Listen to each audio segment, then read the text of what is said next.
2020s will be a time for entrepreneurial mindsets and creative solutions. Never has there been a generation where so many new technologies and capabilities have come to market so fast, changing lifestyle trends and business expectations almost overnight. Qatar Post's mission to provide leading postal and logistics services in the digital era has led to world-class innovation. We focus on 4 pillars: technology, people, customer, and the processes. We have 2 platforms that give Qatari customer easy access to shopping, Turkish Souk, and Connected. We aim to give our people the right skill to operate in a more customer-focused environment. We must operate at a global level as Qatar is located as a strategic hub. This age of innovation has led to exciting startups changing ecosystems like Snoonu, the fastest delivery app in Qatar, linking thousands of people to their favorite shops, groceries and restaurants. Snoonu is a super app that can deliver anything the customer wants online, and also a full solution for business owner, a fulfillment center, and a data analyst of what his business doing.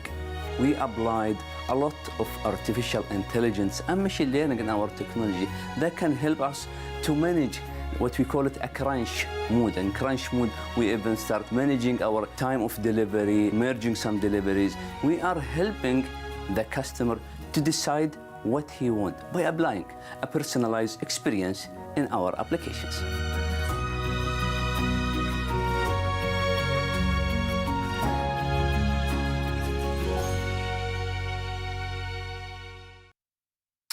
A SARS-like virus which has infected hundreds in China. COVID-19 is spreading faster in India. Europe is now the epicenter. The UK tonight acknowledged it's losing its battle. And more than 3 million people have died. Has now reached the United States.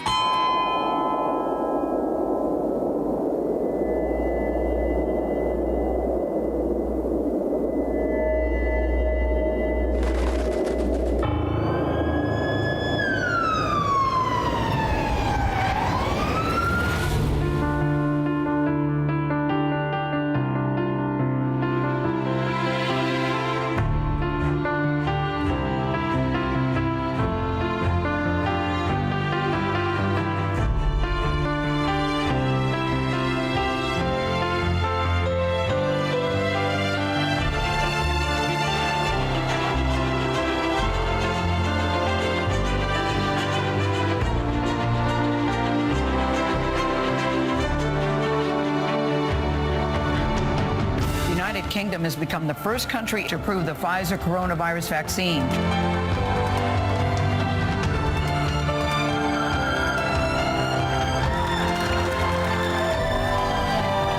The coronavirus pandemic has tanked the global economy. It's worse for a single quarter than we ever saw during the Great Recession. 4.4 million people filing for initial jobless claims. Around 50 countries have begun vaccination programs against COVID-19. Other countries will have to wait a while longer. Outrage at the death of George Floyd. Demonstrations, riots, and violence from coast to coast. The events in Washington have taken a violent and tumultuous turn. Israeli airstrikes flattened 3 apartment buildings in Gaza City.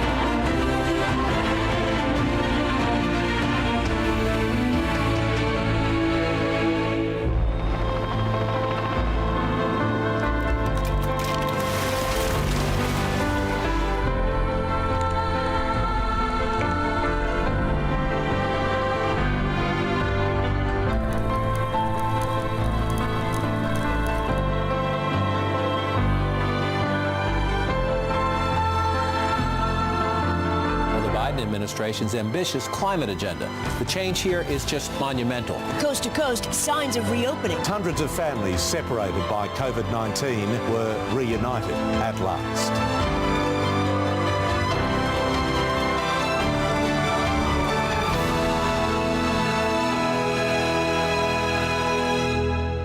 Hello and welcome to the Qatar Economic Forum powered by Bloomberg. The world reeled, millions died, and economies crashed. The pandemic sparked the worst financial crisis in recent history. Today, we focus on how the world of finance is going to power the global economic recovery. There are three main hurdles. First, the level of global debt has reached a record of $281 trillion. That's 355% of the global GDP.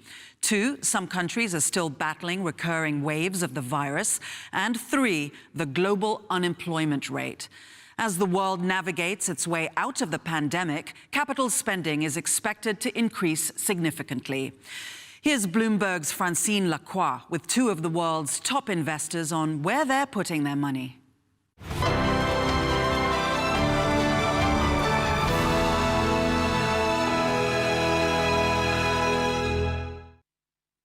I'm Francine Lacroix, and I couldn't be more happy to bring you this panel on investing for a new age. So we're speaking to two top investors, really, to try and figure out the global market outlook for the year ahead and beyond.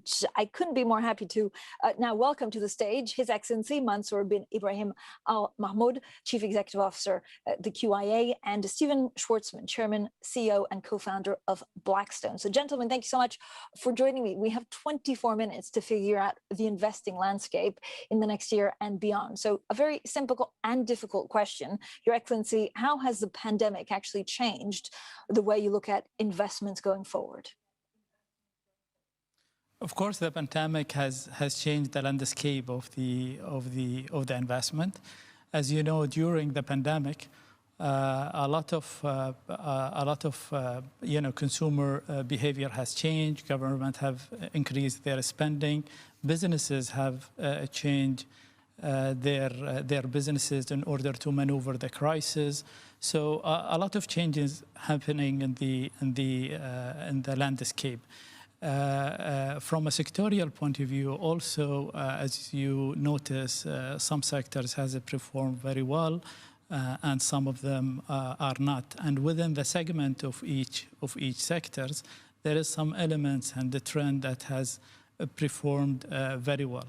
And as a financial institution like us, we tend to really analyze the sector and try to identify the future trend that might change and try to deploy investment in promising opportunities.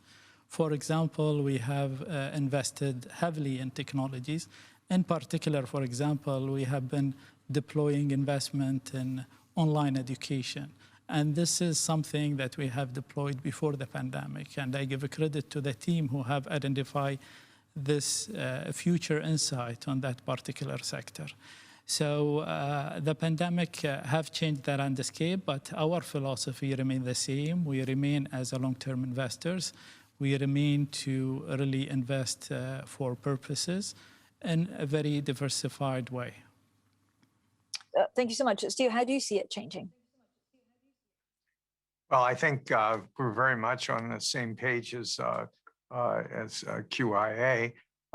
We've seen just astonishing acceleration of trends. This is the world of disruption that we've experienced, and technology is the way to play that.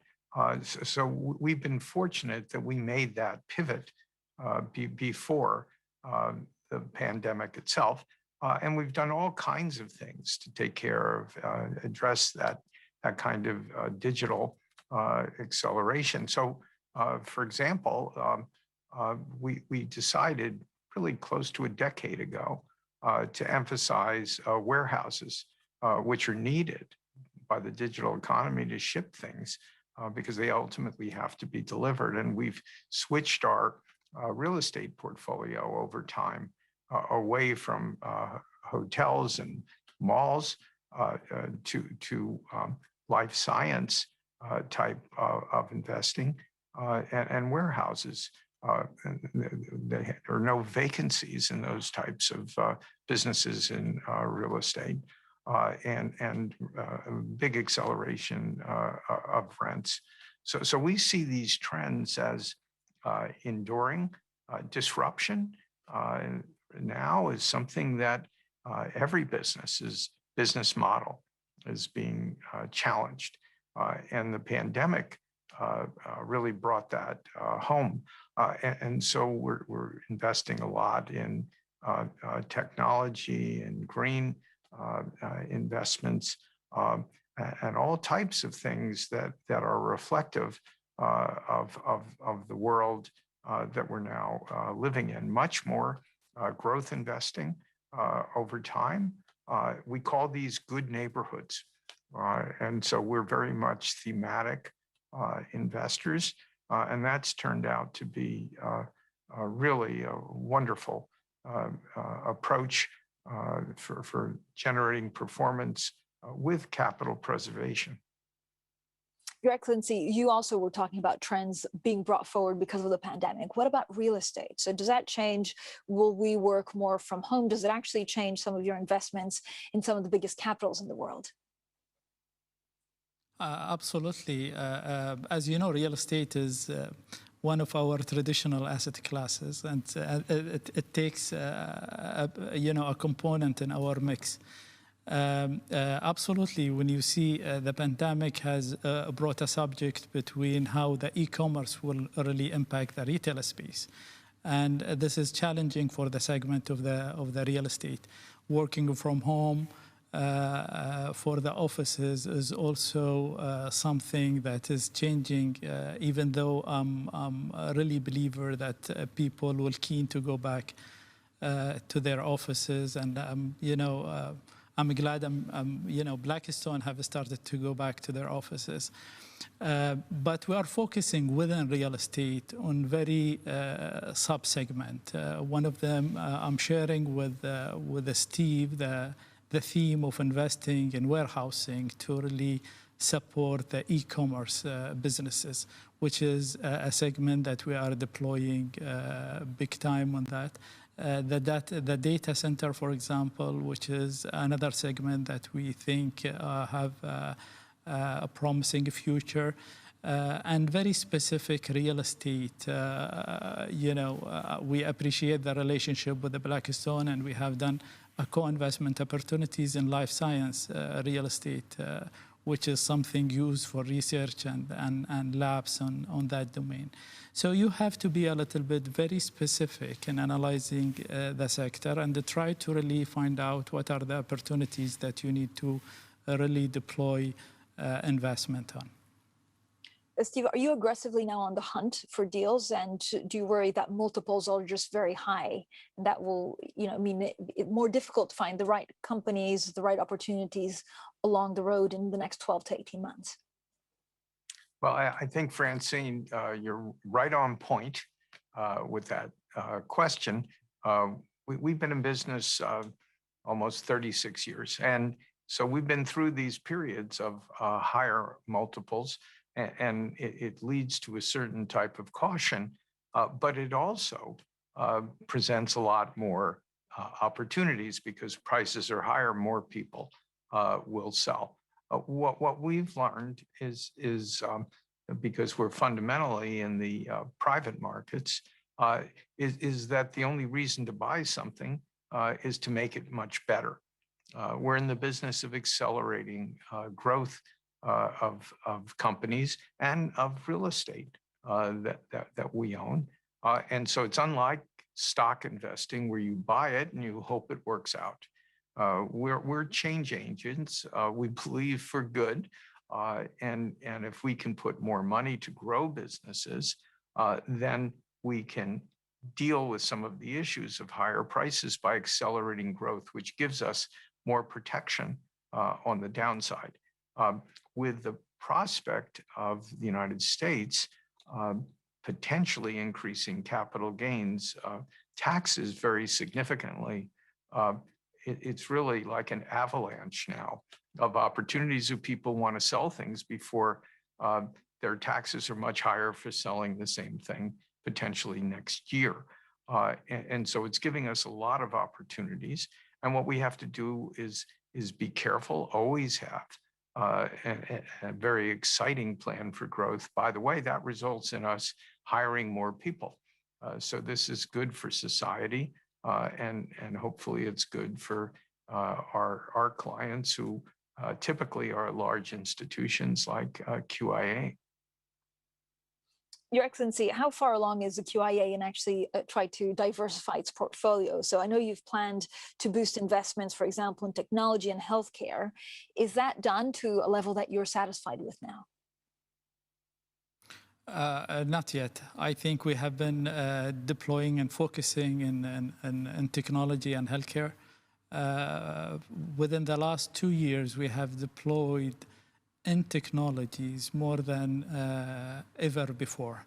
I think the sectors is promising, especially if you really targeted a certain segment within technologies. And I think it's the sectors have grown to stay. I don't think so. There is a risk, perhaps in the short term, with the inflation in mind. Even though I'm not really concerned about it, I think it would be a temporary basis. But as you know, it's the era of technologies, and a portfolio without a huge component of technology is not really a balanced portfolio. Steve, I was also going to ask about inflation. Is there a danger that the U.S. economy actually overheats? I think there is a danger. The U.S. economy is really on fire. Almost everything is growing much faster than almost anyone anticipated. We've had almost a perfect storm here of massive government spending, central bank accommodation, record low interest rates, and that's a recipe to really power an economy. In the United States, for example, we're looking at economic growth of estimates around 8% real. We're an economy that usually grew 2.5. When you go up to 8%, you are going to create all kinds of interesting things, one of which will be inflation, which we're experiencing now. This isn't a future concern. It's right on point, whether it's commodities like lumber or copper, anything that's used in housing. Wages are the most concerning because we did some things in terms of our stimulus plan with very large benefits for people and extended them, which was prudent at the time, but has turned out to be discouraging workers from going to work. So we have 9 million jobs unfilled and 8 million unemployed people. And we hope they're matching up, but it doesn't look like exactly they are. So some of this will be temporary as the economy starts up again and things sync up, not 100%. So there'll be shortages, people bidding up to get certain types of commodities or other products. But some of them, once you raise people's compensation to get them working in hotels or theme parks or other types of things, it's very difficult to reduce people's compensation. So I think some of the inflation will be baked in at higher levels than we've certainly experienced the last decade. Your Excellency, do you agree with that? You seem to suggest that actually the kind of inflation that we'll get will be transitory. So what does it mean for your investments? We mean this is, less risky for us. It doesn't mean that we are not monitoring the situation very closely, but we have a full confidence on the Federal Reserve in managing this, and they have proven that they have managed the pandemic time very well. And we are hoping that we will have a soft landing and managing the inflation. Your Excellency, for a long time, the QIA was really associated with the so-called trophy investments, be it Barclays or Harrods and the LSE. Has that now changed? Is it a change in policy or investment strategy, or could we see big ticket investments coming back? You could see we always believe in diversification, and any exposure in any region we always try to maintain a part of it real estate, part of it with the blue chip companies and some technology company. We always believe in diversification and have a great balance and mix that would manage our risk. So perhaps when we have an opportunities, you might hear us, acquire some businesses in the future. Which, I mean, if you want to share the names now or something that you're potentially looking at, but probably not. No, of course I cannot. Of course I cannot share any names. Steve, there's such big amount of money, of dry powder in PE firms. Does it mean that we could be looking at new asset classes, that there are maybe even regionally parts in the world that were lagging that now can see a deployment of capital? Well, what happens is there's always a lot of capital available for people who have high returns in the private equity sector, and basically the alternative assets have had superior performance over time, and there's more money. And what you look to do is not put all that money in the same strategy, because then you would end up with lower performance. So there's a constant search for new things to do that you believe would be good for your investors. And if you can't find those good new things, then you just don't go there. But we're finding that there are different rates of return that different investors want. And so we're doing more investing now around the world with rates of return that make retail investors very happy. Those may be somewhat different, with more emphasis on current income than a sovereign fund like QIA may be looking for. And what we're finding is there's huge demand for current income with returns in the 10% area, and we're expanding rapidly around the world, providing that types of returns. Ironically, it ends up being a good thing for the higher return products as well, because sometimes we can buy a very, very large investment and break it into two pieces where it satisfies the needs of both of those different return funds. So we're finding global expansion is very much comfortable for us. We've got 28 offices around the world, and we're always finding something new to do, which, by the way, keeps me excited about what we're doing. It's always something new where we think we can develop very high returns or appropriate returns for investors. And the QIA also had this pivot to Asia, or this tilt towards Asia. How is that going? Absolutely. I mean, Asia, we have been very vocal about Asia and US. And we have been very vocal that we had a little bit of concentration in Europe, and we have been deploying for the last 2 years, mainly in Asia and US. So it's going fantastic, and most of our pipeline is dominated for these both regions. Steve, how should we look and how should we think about sustainability? So there's definitely been a pivot towards more ESG factors when investing, more sustainability, especially in the last 14 to 16 months. Are we going to rebuild an economy based on that? And what does it mean for investors? I'll get to that in a second, but I just wanted to finish up what Mansour was talking about. Our largest returns in the world, our best returns historically have been from India, which is an Asian economy. So as he's saying, he's putting more money there. We found that's a very wise thing to be doing. As to sustainability, this is a trend that's been going on for some time. We hired a chief sustainability officer at Blackstone 10 years ago. And it will be a large part of the energy area.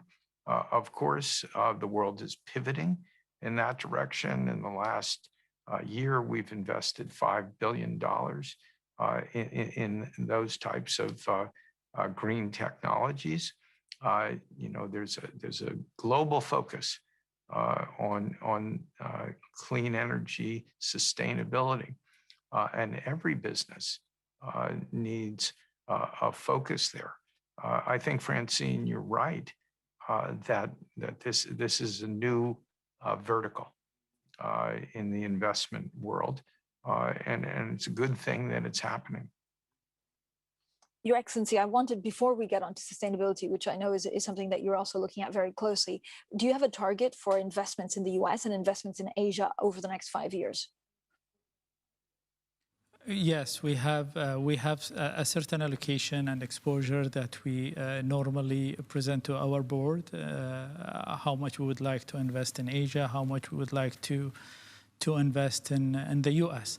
Hopefully, I mean, your pipeline and your finding opportunities will dedicate also how much you are deploying this. Some, as you know, some of our investment is also managed by a third party, like, for example, Blackstone. And we are trying to associate ourselves with the best-in-class asset management because we believe they are the engine of any economy and they are a generator of a lot of deals that will make us really, or present us a co-investment opportunities to deploy more investment on that region.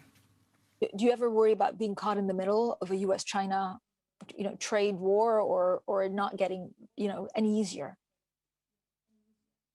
I don't think so. I think the subject will remain for a long term. I mean, there is a fundamental issue between the two countries, and the subject will always remain. We are monitoring the situation very, very closely.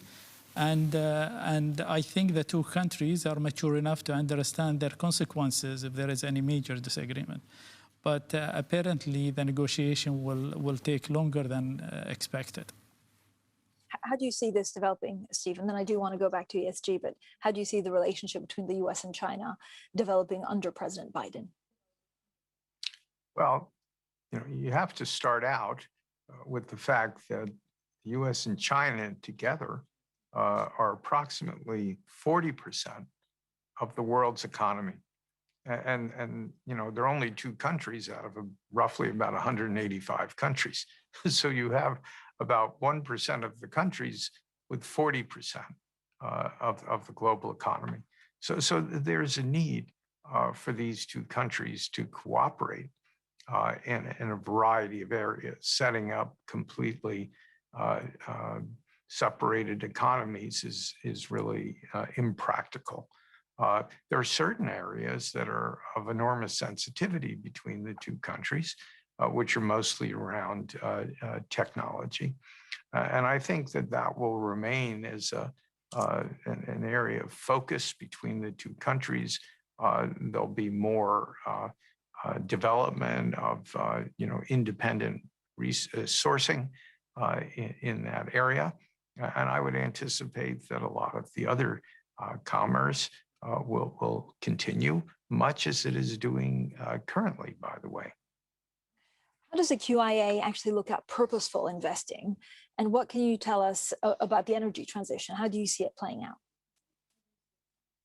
I mean, our philosophy, as I mentioned, it is investing with a purpose. And we're always satisfied when we invest something that it makes a return, it brings positivity to the market that we are investing in, and which is environmentally friendly.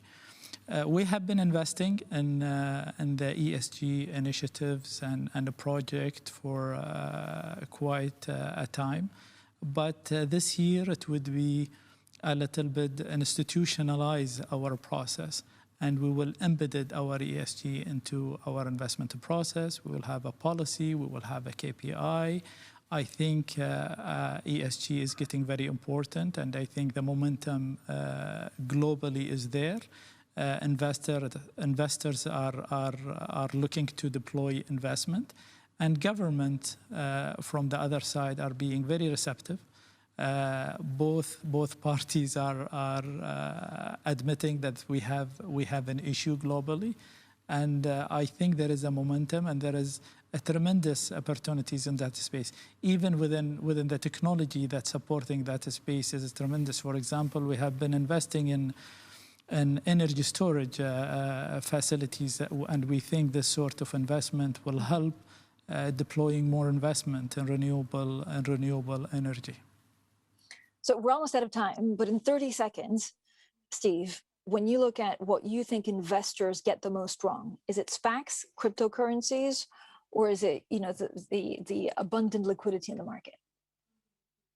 Geez, you have some really fascinating recent developments. There was several SPACs a day being created, and now there are almost none because the regulators have gotten involved, and some of those compensation arrangements for general partners were somewhat inconsistent with alignment with some of their investors. So I think that was an interesting thing where you have a lot of capital now looking for deals. As to cryptocurrencies, I leave that to Elon Musk.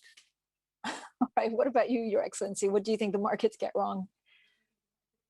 I think both subjects are premature, and they need time to reach maturities in terms of legislation that govern them. In terms of a SPAC, we have been dealing with them from the receiving end. So some of our investment has been targeted by SPAC, and it went very well. In terms of the cryptocurrency, we have not. We think we are. That space is in a speculation space right now, and it needs a little bit of maturities until we make our view about investing in that space. Gentlemen, thank you both for a very spirited conversation.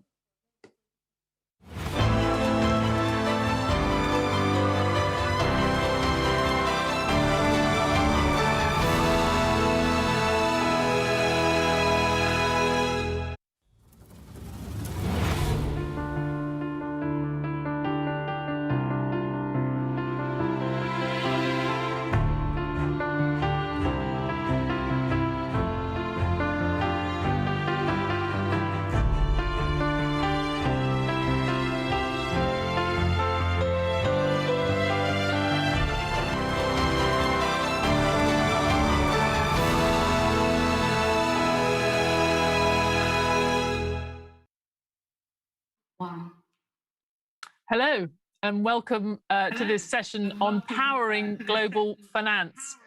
We have two great panelists here, Axel Weber, chairman of the board of directors at UBS and former head of the German Bundesbank, and His Excellency Sheikh Abdullah bin Saud Al Thani, the governor of the Qatar Central Bank. Axel, first question to you. What is the key risk? We've all this week at this Qatar Economic Forum been thinking about the risk coming down the track for the global economy, as well as the opportunities and some exciting new markets and challenges for business. But you're someone I would want to ask about the key risk facing the global economy today, and particularly whether central banks should be more concerned about it.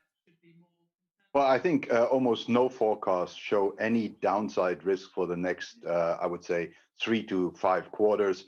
We're seeing a very good start of the year. We'll see a bummer second half. It will only slowly go back globally to an average of growth to 3 or 4%, the usual range. But the difficulty is we'll come from a recovery to a sort of normalization, a big part of the cycle already within 1.5 years. There's almost nobody sees downside risk to inflation, all see upside risk. And I think some of the nervousness around the central bank community, you can clearly see, because whilst they all sit on the mantra that these rises in inflation will be transitory, you actually start seeing, for example, in the Federal Reserve, that members of the committee are worrying more about inflation than they did in the March meeting. Actually, there's a record number since they published the dot diagrams that says they have a worry about inflation risk being on the upside. And that is something that they need to monitor very closely. The risk is that the coming back of the economy, that the normalization in prices combined with bottlenecks and base effects will lead to inflation readings we've not been used to for a decade or two. And that may unnerve some investors and consumers. And you need to monitor it very closely so it doesn't become ingrained and embedded in wage price dynamics. We're already seeing positive price dynamics as a result of bottlenecks. If wage demand continues to fall in line with that, there's a risk that this might become more sustained than just transitory. And that's really the risk everyone's focusing on. I see the nervousness in the central bank community really starting to come up. And just to come back briefly on that, I guess there's two issues here. There's whether the global economy is looking to an era in which there's somewhat more inflation than there's been in the last 10 years, but also whether there's a specific issue around the US and the US potentially compounding the problem with its stimulus. So I'm interested, given your background at the Bundesbank and other places. We spoke to Larry Summers earlier this week for this forum. He has said he thinks that the US macro policies at the moment are the most irresponsible they've been in 40 years. Do you agree with that? They're definitely the most expansionary they've been in decades. The US had a massive fiscal stimulus. Monetary policy actually hasn't been as expansionary when you look at the balance sheet alone as, for example, the ECB. But look, it's an unusual environment if people like Larry Summers, Olivier Blanchard, or Paul Krugman are on the same warning side as I have been traditionally on warning about inflation risk. So I think both the economists, a community that always advocated massive stimulus, both fiscal and monetary, is getting a bit nervous this time around that we might have overdone it. And I think that first and foremost holds for the US. But there's also a broader issue on there's going to be very mixed signals. And this is a once in a decade or century event. And it's very hard to calibrate this against our models from the past. So I am concerned about inflation overshooting by more and for longer than is currently being priced in inflation forecasts of central banks. They're notoriously unreliable when it comes to medium to longer term inflation trends. And I'm also worried that we'll see a second half of the year where the economy is running really hot, first and foremost the US economy, and that will have spillover and spillback effects into the global economy. The ones that are really at a very difficult point are emerging markets, because the US might tighten and impact on their environment before they actually fully recover. So I think the fallout this time around is more focused on the emerging market spillovers of a premature or even of a late tightening in the US, because it will have effect on certain countries. Well, that's a very good note on which to bring in Your Excellency, Governor Al-Thani. Are you concerned that the US is cooking up an inflation problem which is going to destabilize the recovery and potentially down the road pose real challenges to emerging market economies? Yes, thank you. I don't think there is a risk of inflation. We have seen recovery, fast recovery after COVID-19, and that has created some kind of demand pull. Therefore, I think that's also some government has also increased their expenditure. And the vaccination and the recovering, which we have seen in the last period after COVID now, we see a very strong demand pull, which can create some kind of temporary inflation. But in the long term, I don't think there is something to, now we cannot anticipate whether there is an inflation or not. But let me tell you, there is a long term. For the last almost a decade, we have seen a lower interest rate. This is the only things which we are worried about it, because we have seen some investors has been investing in a very high yield, risky investment, and the borrowers has been very comfort for a certain period of time at a lower interest rate. So I think this is the things which we have to worry about it for the future, in case there is some kind of temporary inflationary effect. But I don't think there is something. Yes, we might see some kind of pressures from the supply side, which cannot meet the demand. And this is, I don't think, something which we are seeing it's a risk, but it's a temporary inflation.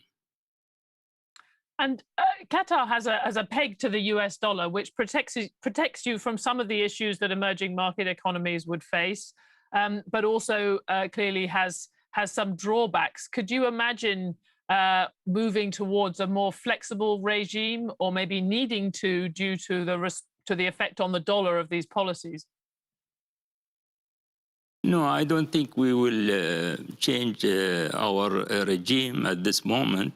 There is no need, but definitely the recovery and the growth, which we have seen in our GDP, which we expect this year will be positive, and we have seen it in so many countries.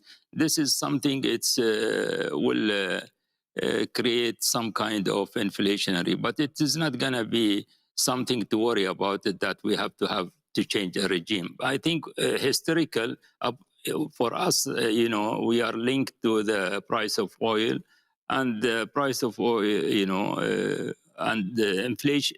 For us, inflation and the fixed exchange rate regime is really it's an added value, and it's also mitigating a lot of risk, which we don't think we have to change the regime, because this is only cyclical times, and I think the fixed exchange rate it's done their homework for our country. We've talked a little bit this week, Axel Weber, about the role of the dollar, and also just what the implications are for the dollar of the policies the US is pursuing. I think economists could argue it both ways. You could say that the very loose policy would suck in a lot of imports and push the dollar up. But if people feel that it's a very irresponsible set of policies, you could imagine down the track a crisis or a run on the dollar. So where do you stand on that? Look, I think there's no dispute. These were extraordinary times, and in extraordinary times you need extraordinary measures. So the timely provision of fiscal stimulus in the US was the right decision. I'm not talking about the size, but I'm talking about the timeliness. On the size, you can easily argue, but I think you need to look at the combined monetary and fiscal policy response. And in the US, we've seen something that we complained about in the last crisis, that it wasn't there, namely a very early and strong fiscal response, and monetary policy compared to Europe was more muted. In Europe, it was the other way around, less room for fiscal policy to move, so the central bank responded in more of a way. That has helped us to come out with a vengeance of this crisis. Now, looking forward, what is important is we phase out these policies as the economy heats up or might actually overheat in the United States. And that's going to be the big debate. If central banks feel that inflation pressures force them to move rates, will that be happening under negative commentary from policymakers? Will there be pushback? And will they be able to do what is needed from a monetary policy perspective, because there is this big debt overhang that has been created and needs to be financed? So I think there's going to be more tension around normalization than last time around, where the fiscal response wasn't as bold, and therefore the withdrawal of that fiscal stimulus, with all the effects that will come in terms of next year, we'll see fiscal cliff effects as that policy is faded out, and monetary policy might just have to tighten against the background of negative fiscal effects coming in, and these cliff effects will make the discussion on normalization harder. The Fed exited from zero interest rate last time around and did actually change interest rates and reduce them coming into this crisis, so that helped. They need to provide themselves with that room again once we actually have the economy run on all cylinders, and that will be the case by the end of the year. They should not delay tapering and tightening decisions too long, and I think they're starting with the balance sheet to basically park that at no increase. It'll happen over the autumn. Probably we'll hear the Federal Reserve in October talk about that, and the Europeans need to follow course, maybe somewhat later. But the combination of the two policies matters. And just to push back, I mean, I think in Europe particularly, you're right that the key challenge is going to be managing that transition and indeed building up some further room for policy maneuver on the part of central banks as they come out of this. But that's a very difficult thing to do when you have many European countries actually dependent on the low cost of financing for their public finances remaining in order. There seems like there's a linkage there which is much greater perhaps than it's been in previous times. Countries like Italy, very dependent on these continuing low rates? Yeah, that's true. Axel. But don't forget, there is also a new generation European fund, which is quite sizable, which will actually start issuing European debt with prices around that European debt. The expectation is Europe will have to pay more than Germany to indebt itself in the market. But there's going to be a different instrument in the market, even so it's not huge, where the central bank can look at what is the average European debt that is issued and what does that cost in the market. And that will give it a different parameter in looking at countries' performance relative to the European performance, which is the average. So monetary policy is not going to be as driven, in my perception, by national discussions about their financing cost in the market, and will be able to focus a lot more on the cost of the European level financing in the market, and then make the spread relative to these European debt instruments a matter of national concern and fiscal policy as opposed to monetary policy. So that will help. And in my view, the question is, how large is that premium going to be that the Europeans have to pay over Germany getting in debt, and how much is sort of the discount at which they can issue relative to countries like Italy. But that's naturally then a discussion of national preferences relative to that European average. I think that's why, despite all the shortcomings and problems that this new generation funding has, it has some positive side effects on financial markets.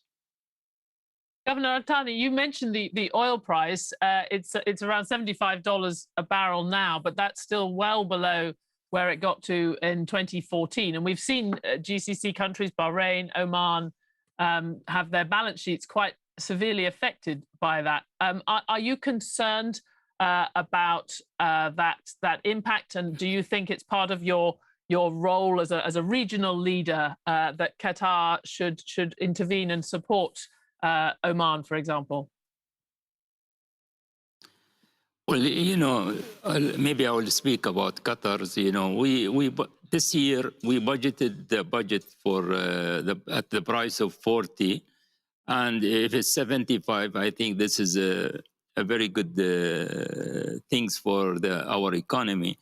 I think we don't know the other country how they are really affected. But definitely, we believe that 75 for us is good. We are almost now halfway of the year above. So we are looking to see the price will be stable until the end of the year. And this is a very important. I don't know about the others, so I think we are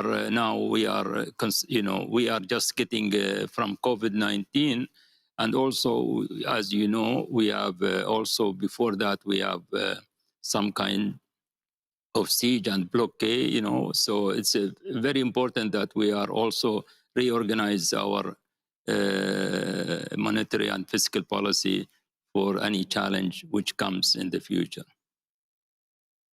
But would you see yourself, just to go back a little bit on my question, would you see your role in the region as one of potentially offering support for other GCC countries that are entering difficulties, who might otherwise face a very tough combination of policies to get their house in order?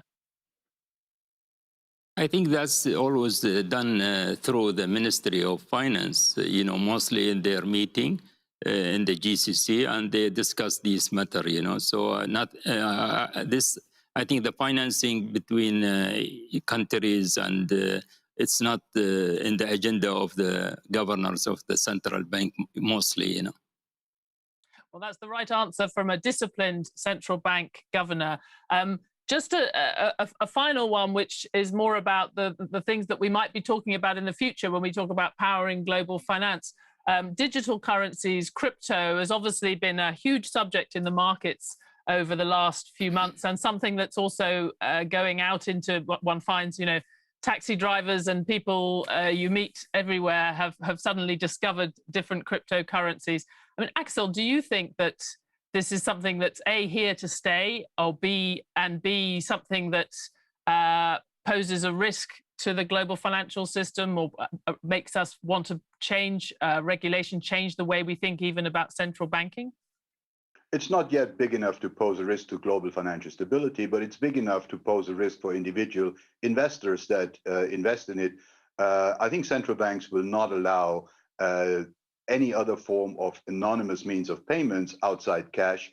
They will develop tokenized payment opportunities themselves. There's already a pretty widespread means of payments that we have in the private sector. So the technology that is behind that, that technology will play a big role in all segments of financial market. Blockchain technology, I think, is here to stay for good. Digital currencies, tokens are here to stay for good for special purposes. Cryptocurrencies, I think, lack an underlying rationale. They're not a good means of payment. They're not generally accepted. They're not a store of value. And so they don't fulfill the typical functions that you have with cash. They might be an exciting investment about it. I often call it crypto tulips, but that's a risk that individual investors take. It's their choice, but it shouldn't become big enough to be a risk to global markets. And it's definitely not a replacement of fiat money and other means of payments provided by the private sector or by central banks. We often find that people who say these things still hold quite a lot of Bitcoin. I should ask you, Axel, do you have any Bitcoin? No, I have Swiss francs and euros, and I don't hold a single Bitcoin, and I don't think I ever will. Governor Al-Thani, how do you see the role of cryptocurrencies and digital currencies in the future? As a central bank, is it something that you're thinking about very closely? I think digital currencies, crypto or central digital currency, they are very important for us as a central bankers. But I don't see there is a big role here in Qatar, but we are already set a very good foundation. We have a good strategy about financial technology. We have also a lot of research. We are conducting so much research in the central digital currency. But as during COVID-19, we have also financial technologies activities, and there are payment activities, which is also very important.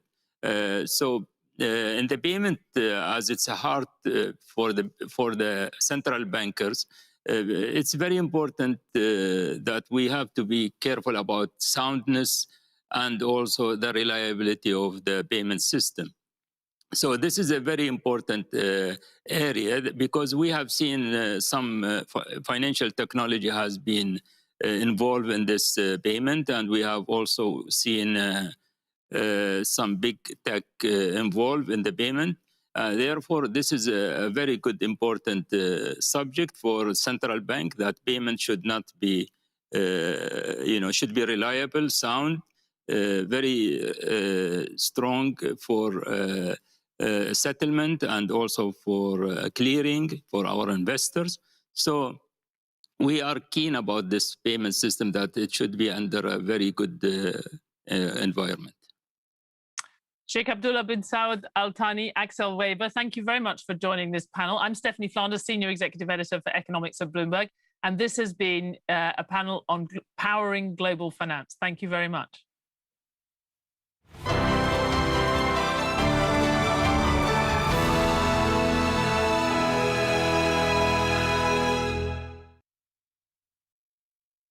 Hello and welcome. My name is Eric Schatzker. I am an editor-at-large here at Bloomberg in New York City, and this is the Global Outlook, our next panel at the Qatar Economic Forum.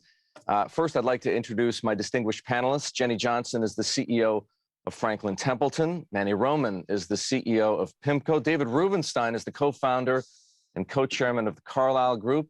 Together, they oversee approximately $4 trillion in assets. Folks, I'm going to be asking at least one polling question over the course of the next half hour, so please pay attention and do, if you would, respond when you hear me introduce a poll. I don't see any reason we shouldn't begin with our questioning right now. Panelists, the COVID-19 recovery trade has been nothing short of breathtaking. And if you were bullish on reopening and positioned for reflation, it has been extremely profitable. Manny, you speak for $2.2 trillion at PIMCO. Are you bullish? Does the recovery trade have room to run, or has it played out, and why? Well, thank you for the question. I think that you have some sectors which have been incredibly good to invest. I think in March 2020, you had real opportunity in high yield and in private credit.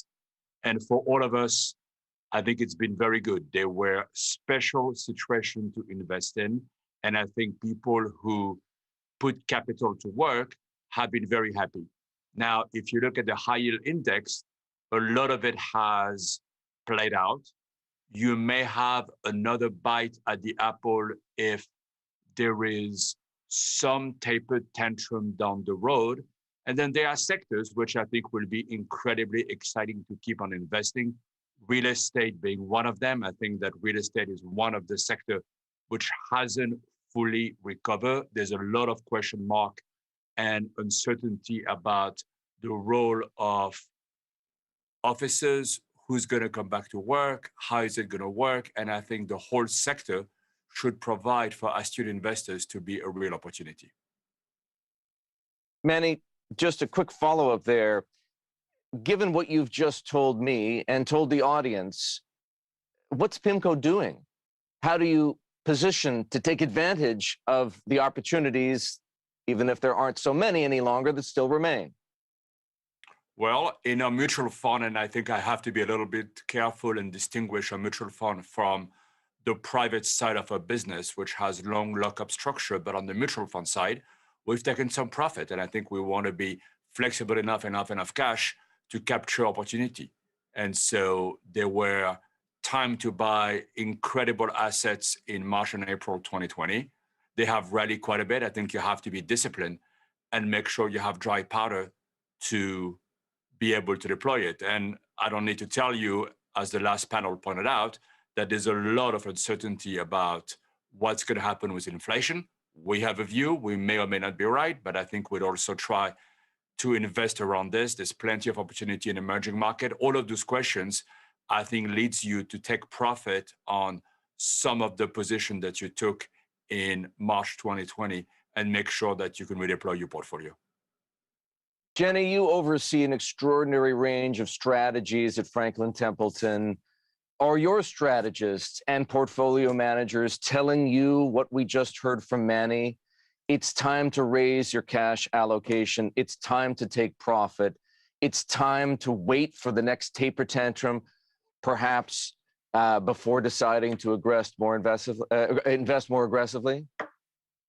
Well, let me first say that unlike Manny, with the $1.5 trillion that I oversee at Franklin Templeton, we have 14 different independent investment teams that have very different views. We have great debates internally about inflation, and we span the entire spectrum. And so I do not speak for them. They are completely independent.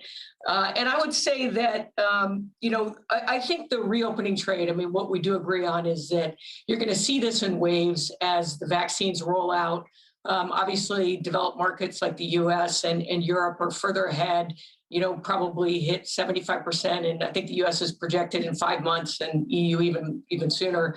But then there's other markets that are much longer, Russia, 12 months, India, 19 months, Indonesia, 23 months. And so I think we're going to see this stimulus, this reopening stimulus kind of in waves and carry through. I think that, we're bullish on things like, commodity currencies in areas where you're protected if there is more inflation. I think cyclicals, we still think that there's still run. Again, 14 different independent teams who have their own view. So, each one independently comes up with their conclusion there. David, Carlyle invests with a much longer horizon. And so I wonder, from your point of view, have the best opportunities in the recovery trade already played out, or do you see them still ahead? Well, it's too early to know for certain, but I don't think we feel, and I don't think people in the private equity industry feel that it's too late to pursue good transactions. It's been clear to us that the Federal Reserve is not going to increase interest rates this year, and almost certainly not for a number of months into next year. We'll have to wait and see exactly how long they wait before they actually increase interest rates. But as long as interest rates are reasonably attractive, as they certainly are now, and as long as the Congress of the United States doesn't do anything that's deleterious to the economy, and I don't see anything like that happening now, I think the private equity world is generally doing pretty well. Profits are being taken off the table when that's appropriate, but many good deals are still out there. Prices are not cheap, for sure, but people have gotten comfortable with somewhat lower rates of return than maybe 10 years ago because the alternatives are just a lot less attractive than anything else. So private equity continues to do well, and many investors are putting a lot of money into private equity because they like the longer term nature of the business, but they also think that the returns are likely to be better than anything else they can legally do with their money. There are multiple forces reshaping the global investment landscape, from monetary policy, of course, to shifting geopolitics, to technological disruption. Jenny, I'd like to begin with you here. What do you consider the most important or dominant of these forces, and how are you responding to them? I actually think that the underappreciated disruption force is really blockchain. And I think what's happened with things like cryptocurrencies like Bitcoin have been the greatest distraction to understanding really true disruption that I think is coming. And I think we're at the tip of the iceberg. So within finance, you hear, decentralized finance. I think that's going to be significant.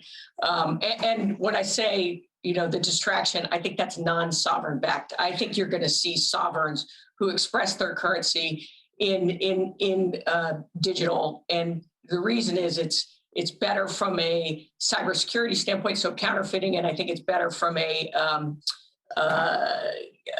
being able to track payments and therefore being able to tax on things. But with the technology, and when I talk about the business model, the ability to kind of pay your client for the value they bring, I think is a whole new model. So let me give you a couple examples. There's something called Tether TV. Tether TV is a streaming service that tries to be the fastest streaming service. When you're watching content, they're paying you T-Fuel coins and leveraging your device to cash it to others. So you suddenly become a client who has become also part of your infrastructure. Imagine in the case of a search engine like a Google, where today when you're searching, your profile is completely the asset and advantage to Google. Well, would you change to a new search engine if you were actually paid tokens for some percentage of the value of your profile? And I think that these business models are really early stage. In understanding them, I think it's going to be very disruptive. And then I think for asset management, the ability to tokenize ownership is going to unlock illiquid assets, because the frictional cost of selling my ownership to somebody else is going to be dramatically reduced, which is going to democratize a lot of historically illiquid assets. Jenny, at a corporate level, are you making a bet? Is Franklin Templeton making a bet on blockchain or tokenization? So first of all, we announced that we are working on a tokenized money market fund. So right now it's in pilot. We're working with the SEC.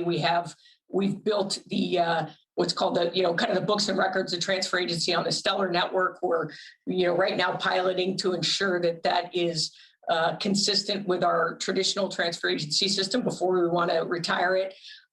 We make investments in blockchain companies, and we continue to look at the space. We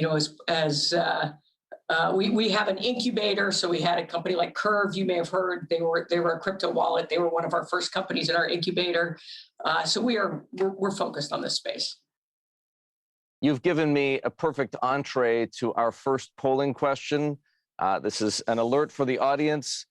Here comes the question.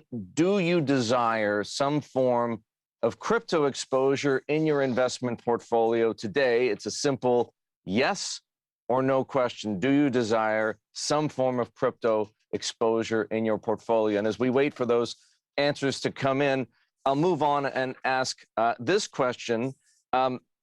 It's not just crypto. The newest generation of investors, young adults in their 20s and even kids in their teens have rallied around three powerful trends in the markets. Crypto, as I say, is one. Meme stocks is another. And SPACs are a third. And I'm very eager to have your perspective on this, David. Crypto, meme stocks, and SPACs, are they for real? I think they are. In crypto's case, I would remind people it's not in the 10 Commandments that you have to have governments issue currency, and that can be the only currency that people use. So other currencies can be used. And remember, before governments actually issue currencies, they were issued by various banks or other kinds of institutions in a society. So I think crypto is here to stay. It's too late to change it. It can be better regulated, perhaps, than it is.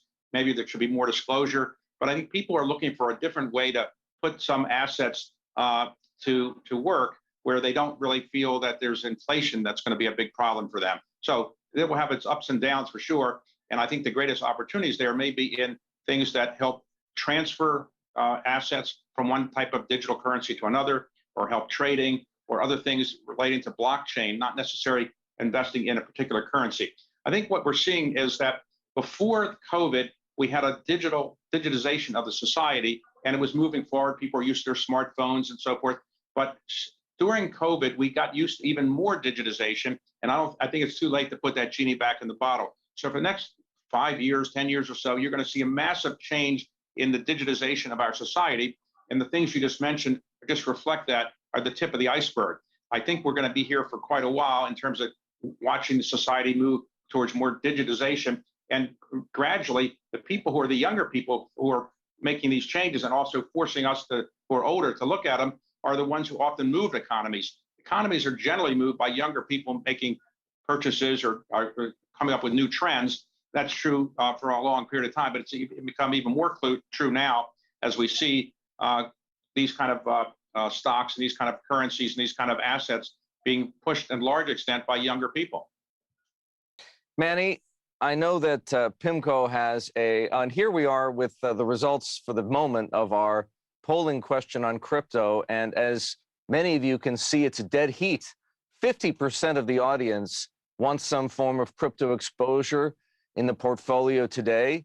50% doesn't. But can you imagine what these numbers might have looked like a year ago, 2 years ago, 3 years ago?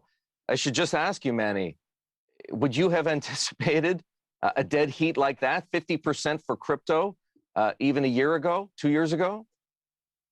No, certainly not. And I think one of the factors, to come back to the question you asked before, and to answer the same question than David, is that we had a recession with COVID like nothing we've seen before.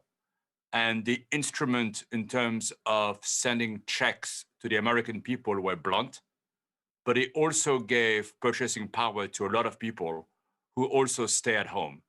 And I think you saw a flurry of trading activity in both meme stocks and in crypto that you can look at as a way to invest, or you can look at legalized gambling.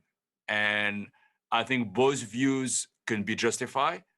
But what is very clear is that a lot of these companies don't deserve the valuation that they get. Last time I checked, markets are more or less efficient. And the only way to explain the valuation of a stock is price earning. And you can discount future growth, and you can discount future market share and future profitability. And you can make a convincing argument why so many tech stocks trade at such high valuation. But at some point in time, you do need to make money one way or the other. You do need to have a business model which wins. And I think that some evaluation and some of the volatility in all of these assets make absolutely no sense. So you believe in the fundamentals still, and as a result, I don't want to put words in your mouth, but it sounds to me as though those meme stocks are a short. Well, it takes a very brave person to short, because unlike long, if you short and you're wrong, your exposure goes up. I think you stay away. Stay away is the best thing. And I know that PIMCO has a considerable SPAC business as part of your special situations unit. But tell me, how do you harness the enthusiasm and interest in the meme stocks, in platforms like Robinhood, in crypto, they aren't elemental to what PIMCO does, but perhaps there's a way that you can take advantage of them. I think we try to stay focused. I think we run a very tight fixed income shop, and Dan Iverson and I think, have the view that we as good as our returns. And we focus on investing in fixed income and in real estate and do the best possible job. And there's a lot of things we don't do. And there are other people, some of them on this panel, who do a really, really good job at other things. And we try to focus on what we know how to do. And you know, if you come back to the same thing again and again, our clients come to us for performance. And they come from us to be focused. And if Robinhood is a great, successful business, so be it. And it's wonderful for them, and we can both coexist very happily in the world. Jenny and David, do you share Manny's view on meme stocks, that they're overvalued and perhaps, if not a reason to short, a reason to stay away? Absolutely. I mean, I think that, you know, professional investors like predictability. They like to know that there's value in the company and that you're measuring that value. And the meme stocks are more of a social phenomenon that doesn't have, you know, specific value tied to it. Therefore, it's just, you know, it's unpredictable. And sadly, I think that, you know, you can end up with a lot of folks getting burned that don't really understand how much they're risking and how burned they can get. And what about you, David? Are you buying into the secondary offerings by GameStop and AMC? Well, let me just say that I don't think people should put all of their net worth into these kind of stocks because they are risky for sure. But remember, the art of investing is the art of predicting the future. And to some extent, nobody can really predict the future, but for some part of one's assets, you might take some speculative risk with the idea that if you lost that money, it's not the end of your existence. So some small amount can go in there. Remember, investing for some people is pleasure, it's fun. And it's not only to make money, they'd like to make money, but some people get a great deal of enjoyment out of playing the market, doing these kind of things. And if it's a small amount of their net worth, I don't see any great harm in it, assuming it doesn't overall affect the overall system of our economy. But generally, I'm not as worried about it. I am more worried about gravity. Eventually, the great economy we have is going to come down. Gravity always takes force and takes over. And so at some point, we have to recognize that not just for these kind of stocks and these kind of assets, but for all the economy, gravity will take hold. And I suspect it will be at some point when the Fed is clear it's going to increase interest rates, and everybody knows that's going to happen in the not too distant future.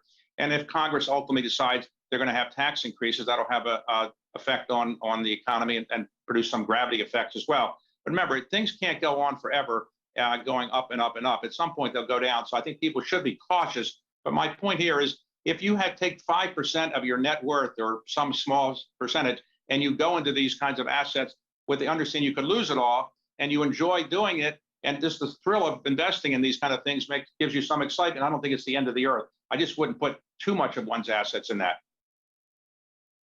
Speaking of the immutable laws of the universe, panelists, a question for you on climate change. Climate change is the existential challenge of our time, we might say, and some of your peers are taking an activist position in the climate change debate. I want to know what you think. Where, Jenny, do investors, asset managers belong in the fight against climate change? Well, I think, you know, look, as you said, I mean, it is the big question, and you know, we're managing money for clients. And so, you know, if your clients want their money where it's invested in such a way that it's having a, you know, an impact, you know, lower carbon emitting companies and companies that are progressing towards this. I mean, you know, the spectrum goes, let me consider these factors all the way to, I want a, you know, specific green bond fund, say. So, you know, I think it's here to stay. I think that the data is not great as far as companies reporting on these things. It's getting better. And as asset owners and managers on behalf of clients, we have to respond to that. So I think it's a part of our investment process, and I think it's a part of every asset manager's investment process, because I don't think this issue goes away. I think it just continues to grow, and the awareness continues to grow. David, what do you think? Should asset managers take a stand on climate change?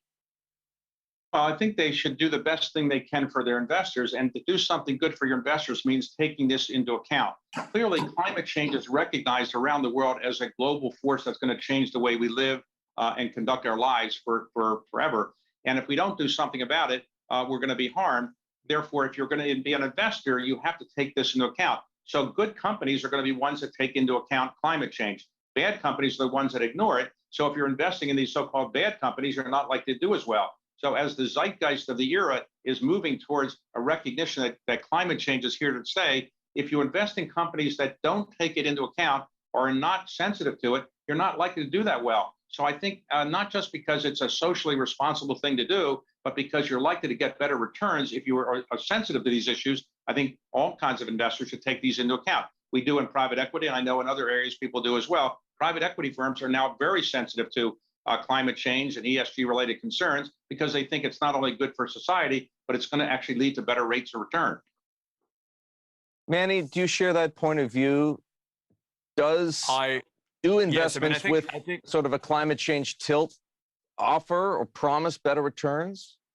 Well, we don't promise anything, and I think we're incredibly careful about what the future looks like, because the reality is we don't know, especially in the fixed income world. So we are very, very careful about making any promises. That being said, every single bond we own has an ESG rating. We have a whole team dedicated to the effort. We're incredibly active in terms of making sure we understand the climate risk in our portfolio and in our various clients' portfolio. And then clients have very different utility function and very different constraint. And we try to manage money in the best possible way we can for different clients. I'll give you an example. Our parent company, Allianz, for whom we manage a lot of money, has made a commitment to be at net zero in 2040. And so obviously the portfolio will look quite differently than some other investors who made no commitment. And so you have different glide path and different asset constitution depending on your view in terms of where you want to be in 2030, in 2040, in 2050. But I think one needs to be flexible. I think one needs to be realistic about what the returns will look like, knowing that some assets, as David pointed out, may become stranded. There are sectors of the economy where a lot of investors will decide that this is not for them. You can think of coal, for example, where a lot of investors will say, you know what, we don't like the coal industry. We don't want to invest into coal. And those assets may become very cheap. And they may become cheap enough that they provide great investment opportunity. And, all of us will be confronted to these issues down the road. Manny, I'm going to stay with you because you raised this point earlier in the conversation. Just 3 months ago, inflation seemed like the most pernicious threat to the global recovery. Today, however, the market seems to be accepting Fed Chairman Jay Powell's assurances that inflation is transitory and under control. What do you think?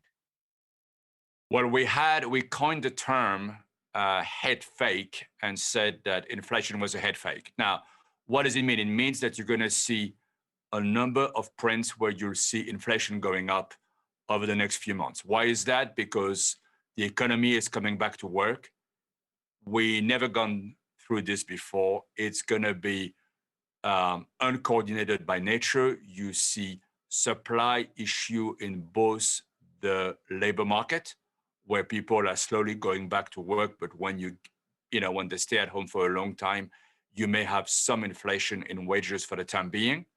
And then you will also see global trade being impacted and some inflation pressure, chips being one of them, being the obvious consequences. Now, this is, in our view, a transitory phenomenon.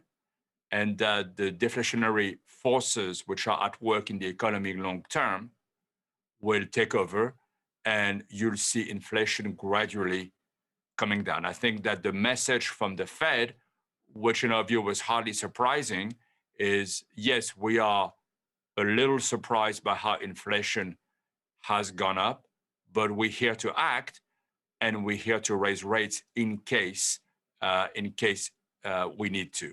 And the market has reacted in an extremely rational way. The curve has flattened, and the 10-year has gone from 162 to 148, and pricing inflation expectation the best the market can. David, everyone I talk to in your industry, private equity, says that he or she sees inflation at every stage of the supply chain. Carlyle owns hundreds of companies, indirectly employs hundreds of thousands of people. What do you see? Well, I work in the White House when we had 15% inflation in the Carter years, so I know what real inflation is, and this is not that type of inflation. We've had for the last 25 years, we've had 2% or so inflation. So when we go to 3% or maybe 4% for a brief period of time, it does seem a high compared to the 2% we've averaged. But the truth is, 3 or 4% inflation historically over, let's say, 50 years or so is not a terrible rate of inflation. So people, I think, have to get used to the fact that we're coming out of the COVID period of time, and people are spending more. People are anxious to do things they couldn't do for a while. So it's not unlikely that we'll have 3 or 4% inflation for a brief period of time. But I don't see anything going above 4% any sustained period of time. I think it's likely to settle back, as the Fed thinks, to probably a more normalized 2.5%. So I do think that prices are going up, and we do see it in our companies, but I don't think it's anything to be alarmed about at this point. And in fact, we see in some areas inflation is going down. Lumber, for example, was thought to be very high for a while. Now prices are coming down. I suspect you'll see that in other parts of the economy as well as people adjust. So I'm not that worried about that. There are bigger things to worry about in the economy, in my view, than inflation going into a much higher rate than we can really tolerate. While we still have an opportunity, I'd like to ask my second polling question of the audience, and here it is. Which region represents the best future investment returns? There are 5 options: Europe, North America, Latin America, Africa, or Asia. Again, which of the following represents the best future investment returns? Europe, North America, Latin America, Africa, or Asia? I'll give the audience an opportunity to answer, and put this first question here to you, Jenny. Where by asset class, strategy, or geography do you see the most attractive returns right now? I think, again, this depends on kind of the reopening rollout and how quickly, folks can respond, or different countries are responding. And you're definitely seeing places like Latin America, in parts of emerging markets that are much slower and haven't gotten COVID really under control and haven't gotten the vaccine rollouts. And so they'll be more delayed. Again, I kind of mentioned, I think that the U.S. we're seeing, you try to book a flight, they are booked. You try to get a reservation in restaurants. People are getting out, and I think that in the short run plays better for the developed markets. And that's where I said, I think there's still room in the cyclicals, real estate, and then I think that, again, against a little bit of a hedge on inflation, commodities and some of these commodity currencies, I think are good place to position yourself. David and Manny, I have to come to you very quickly on this one. Where do you see the best returns by asset class, geography, or strategy at the moment? Manny. I like the U.S. I would go long the U.S. I think there's going to be plenty to do. I think the U.S. is an incredibly deep pool of alpha being stored. And then I like Asia, and I think that people are going to make money in Asia for the next 10 years. David, quickly, last word to you. On a risk-reward basis, nothing is comparable in the world to the United States on a risk-reward basis. If you're looking for just high rates of return, probably China and other parts of Asia are probably going to have somewhat higher rates of return over some period of time. But on a risk-reward basis, taking into account rule of law and other kinds of things, nothing is comparable to the United States, not even close.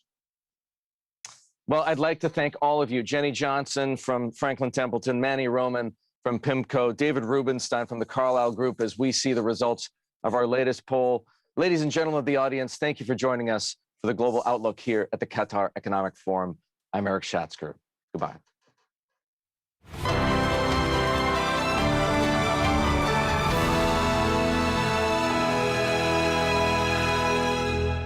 Joining me now is Dr. Vera Songwe, the Undersecretary General of the United Nations and the Executive Secretary of the Economic Commission for Africa. Hi, Vera. It's so wonderful to see you. And I want to start by talking about a concept known as the Liquidity and Sustainability Facility that you have been the architect for. What exactly is it? Listen, first of all, thank you very much, Zain, for having me today at the Qatar Economic Forum. It's a pleasure to be here. Talking about the Liquidity and Sustainability Facility is the most important thing we could be talking about here today, because it is about recovery. It's about how emerging markets, frontier economies get out of this crisis. It really means when frontier markets and emerging markets sovereigns go to the market to issue bonds, we have two components to those bonds. We have a debt premium component, which is about how you assess their macro stability, how you assess their country risk. And you have another one, which is called the liquidity premium, which is essentially about, once I buy that bond, can I retrade it? Can I make the bond liquid immediately, hence liquidity facility? And for most emerging and frontier market economies, you can make the bond liquid immediately, which means that bondholders have to hold this bond in a manner that is illiquid. What does it mean, illiquidity? It means they can't convert it to cash and do something else with it. As we all know, if you're not using your resources that you have, then somebody must pay for that. So what is happening is emerging and frontier market economies are paying for this liquidity premium, which is the person who is holding their bond. The bondholders cannot make that bond liquid immediately, the next morning, the next minute. In the United States, this market for making bonds liquid, when you buy a US Treasury bill, within the hour, you can make it liquid by going to the repo market. The repo market in the United States is over a $20 trillion market. In Europe, it's about a $7 trillion market. We don't have this for frontier economies, and hence the increased cost of their debt. What we're looking to do is reduce the cost of frontier and emerging market debt so that they can use these resources themselves, the emerging markets, to do more growth, more development, and more important things. So that's really what the Liquidity and Sustainability Facility is. And you've taken your concept to the IMF, to the ECB, to various central bank governors, to very many heads of state, personally talking to them about what you're trying to do and explaining exactly how it's going to work. Could you break it down for us in practical terms? How do you get this enforced?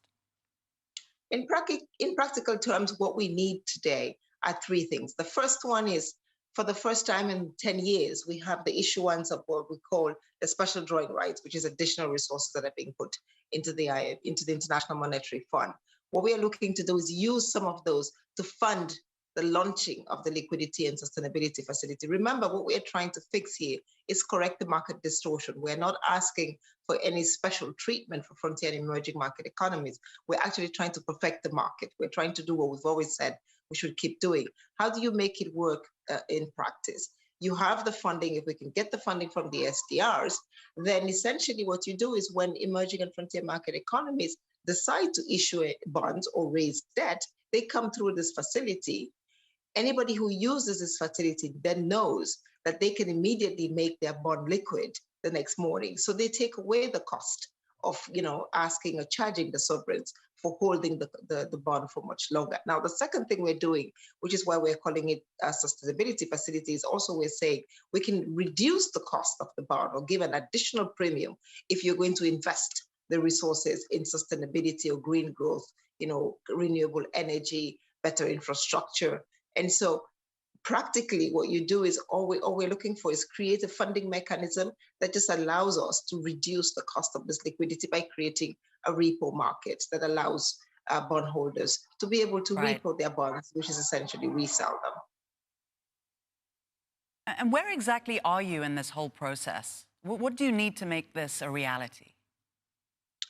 We need the funding. That's, I think, in terms of what we've done over the last year is socialize the idea with many of the heads of state, central bank governors, ministers of finance, the World Bank, the IMF. And I think we now have a clear understanding by most that this is a market distortion that is making debt more expensive for emerging markets.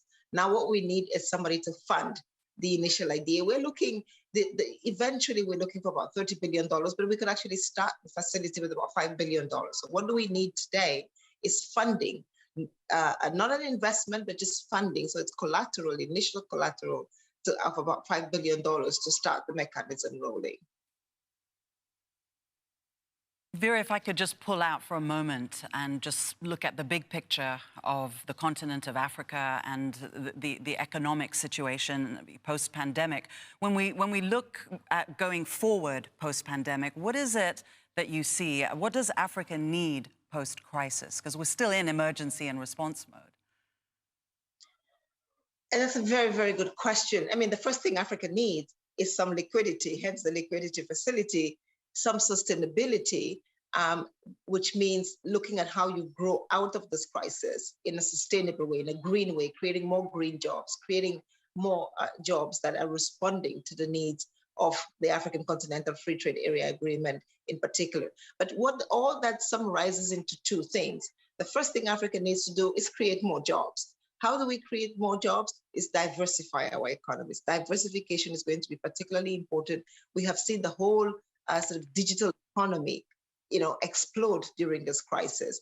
But the digital economy, when we talk about it, seems like something discrete. It's a long continuum of renewable energy batteries, of a better applications on your laptop, of medical technology, of biotechnology that's working well, of cybersecurity. I think we need our economies, particularly African economies that have been mostly commodity-driven economies, to begin to see how, one, we add more value, first of all, but secondly, how we diversify our economies. The economies that have done well during this crisis are economies that had access to liquidity, that had a green growth agenda, and finally, that we're doing something that was embracing the fourth industrial revolution, just diversify your economy and move towards better technology-enabled systems. Dr. Vera Songwe, the Undersecretary General of the United Nations and Executive Secretary of the Economic Commission for Africa. Thank you so much for joining us, Vera. Thank you, Zain. Thanks for having me.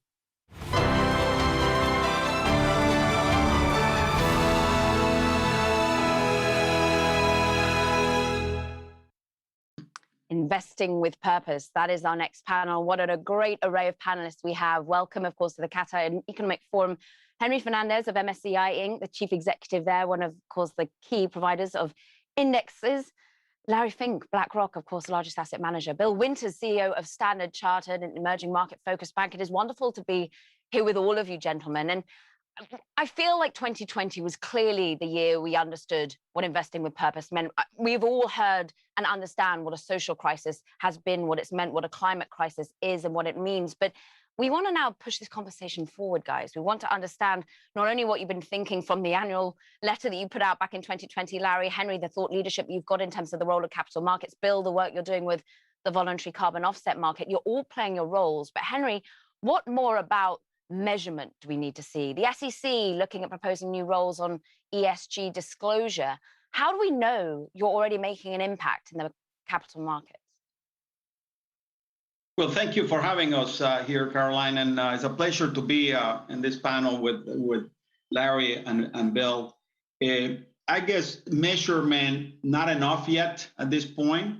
There is quite a lot that still needs to happen in terms of the the disclosure by companies about ESG in general, but also particularly climate change. We estimate that only about a third of the companies in the MSCI All Country World Index, which is about 9,000 companies and 98% market cap, 50 countries in the world, and only about a third of them, are reporting, for example, net zero pledges. We still have a long way to go, but we believe that there will be an acceleration of this, particularly this year, coming out of COP26 and all the focus of the U.S. administration and the rest of the world. And we better start doing it because with respect to climate change, there is a major reconstruction of the entire global economy away from fossil fuels into renewable energy that needs to happen in the next 10, 20 years. Some people think it's 30 years to 2050, and that's not going to be that long to achieve this. And there is a repricing of assets that is already happening, and is going to accelerate, and a reallocation of capital. So the measurement tools need to be there to be able to provide and facilitate that process of reallocation of assets and repricing of assets for investors and for companies to understand the trajectory they're on there in terms of net zero goals in their operations.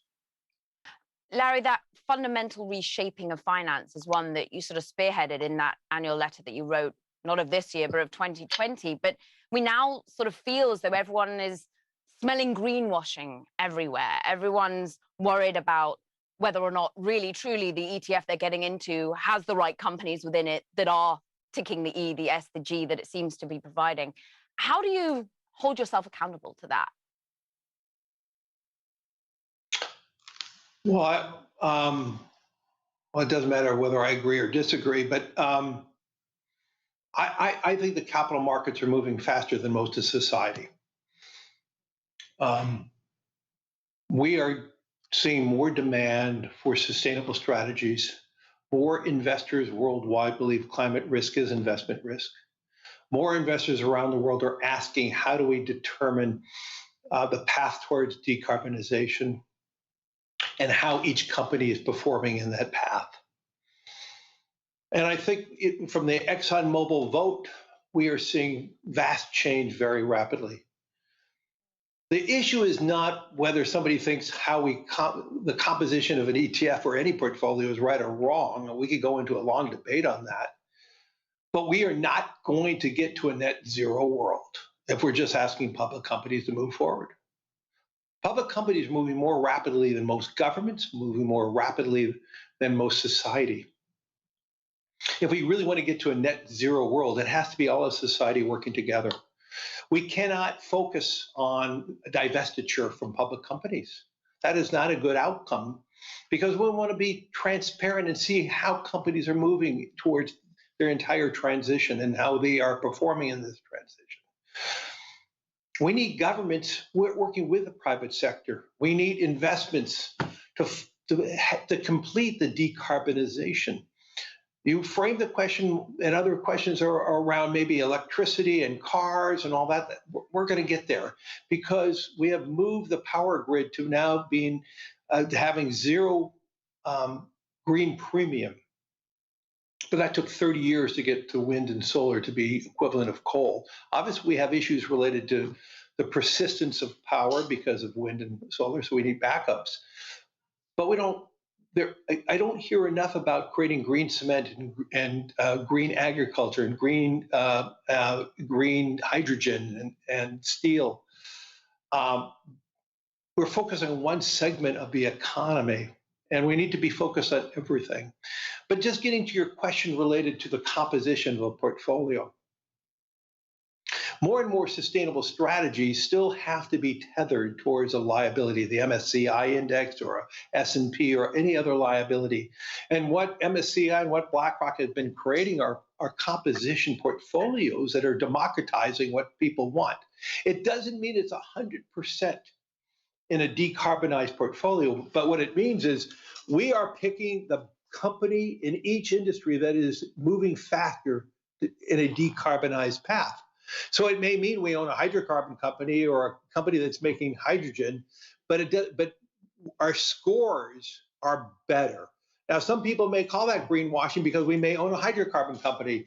This is not a black and white world. This is we have to evolve and move, and we are working with pension funds. And in the United States, we have to make sure that we quantify that investment risk, that climate risk is investment risk. We can't do it because we believe in climate change alone. We're not permitted under the law of the United States to doing that. So we have to have quantifiable data.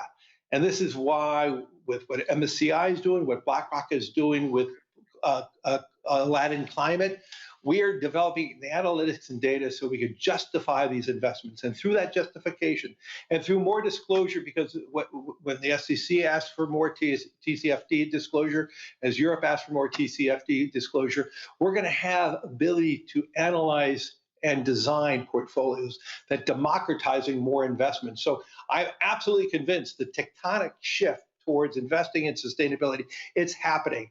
But that does not change the world. It changes the world really partially. And we need to be more focused on how we move the entire society forward, not just public companies.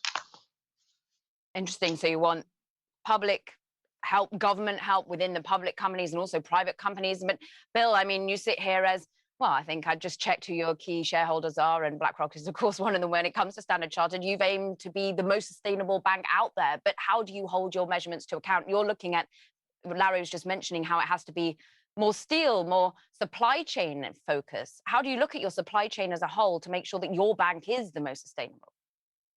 This is a huge challenge, and the way that it works, what we said is that, like many companies, as Henry mentioned, we've committed to transitioning to net zero by 2050, and getting there much sooner in terms of our own operations. But over 95% of our emissions are emissions that we're taking responsibility for on behalf of our clients. So it's the steel manufacturers and the airlines and the shipping companies, fossil fuel producers around the world, and there is no agreed taxonomy for the allocation of those emissions responsibilities today.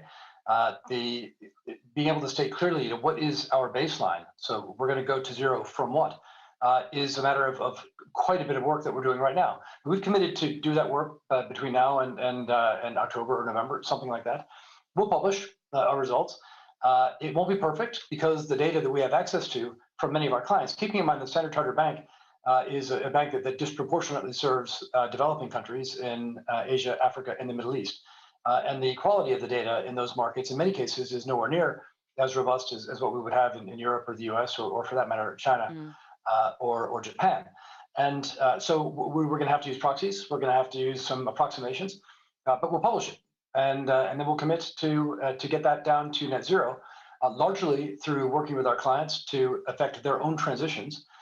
Most of our clients we've already engaged, and they are very actively working on their net zero transition plans. We've done some really interesting research that makes it clear that for multinational corporations, roughly 75% on average of any MNC's emissions are coming from their own supply chain. So in much the same way as our emissions are coming from our clients to whom we provide financing, for the MNCs is coming from their supply chain. 80% of those suppliers are in countries that have less robust data frameworks than what we have in the US or Europe. So there's a huge underlying challenge. There's also an enormous financing gap. So these companies, in particular in less developed countries, only have access to about 10% of the transition financing that they're going to need. 90% has to be found. Of course, there's an opportunity there for a bank like Standard Chartered to help out. There's also a big gap that society will face, and it's clearly a gap that governments, the private sector, the public sector, multilaterals, export credit agencies, we're all going to have to work together to close that financing gap, and that's our undertaking. That is our approach, and we're full speed ahead on that.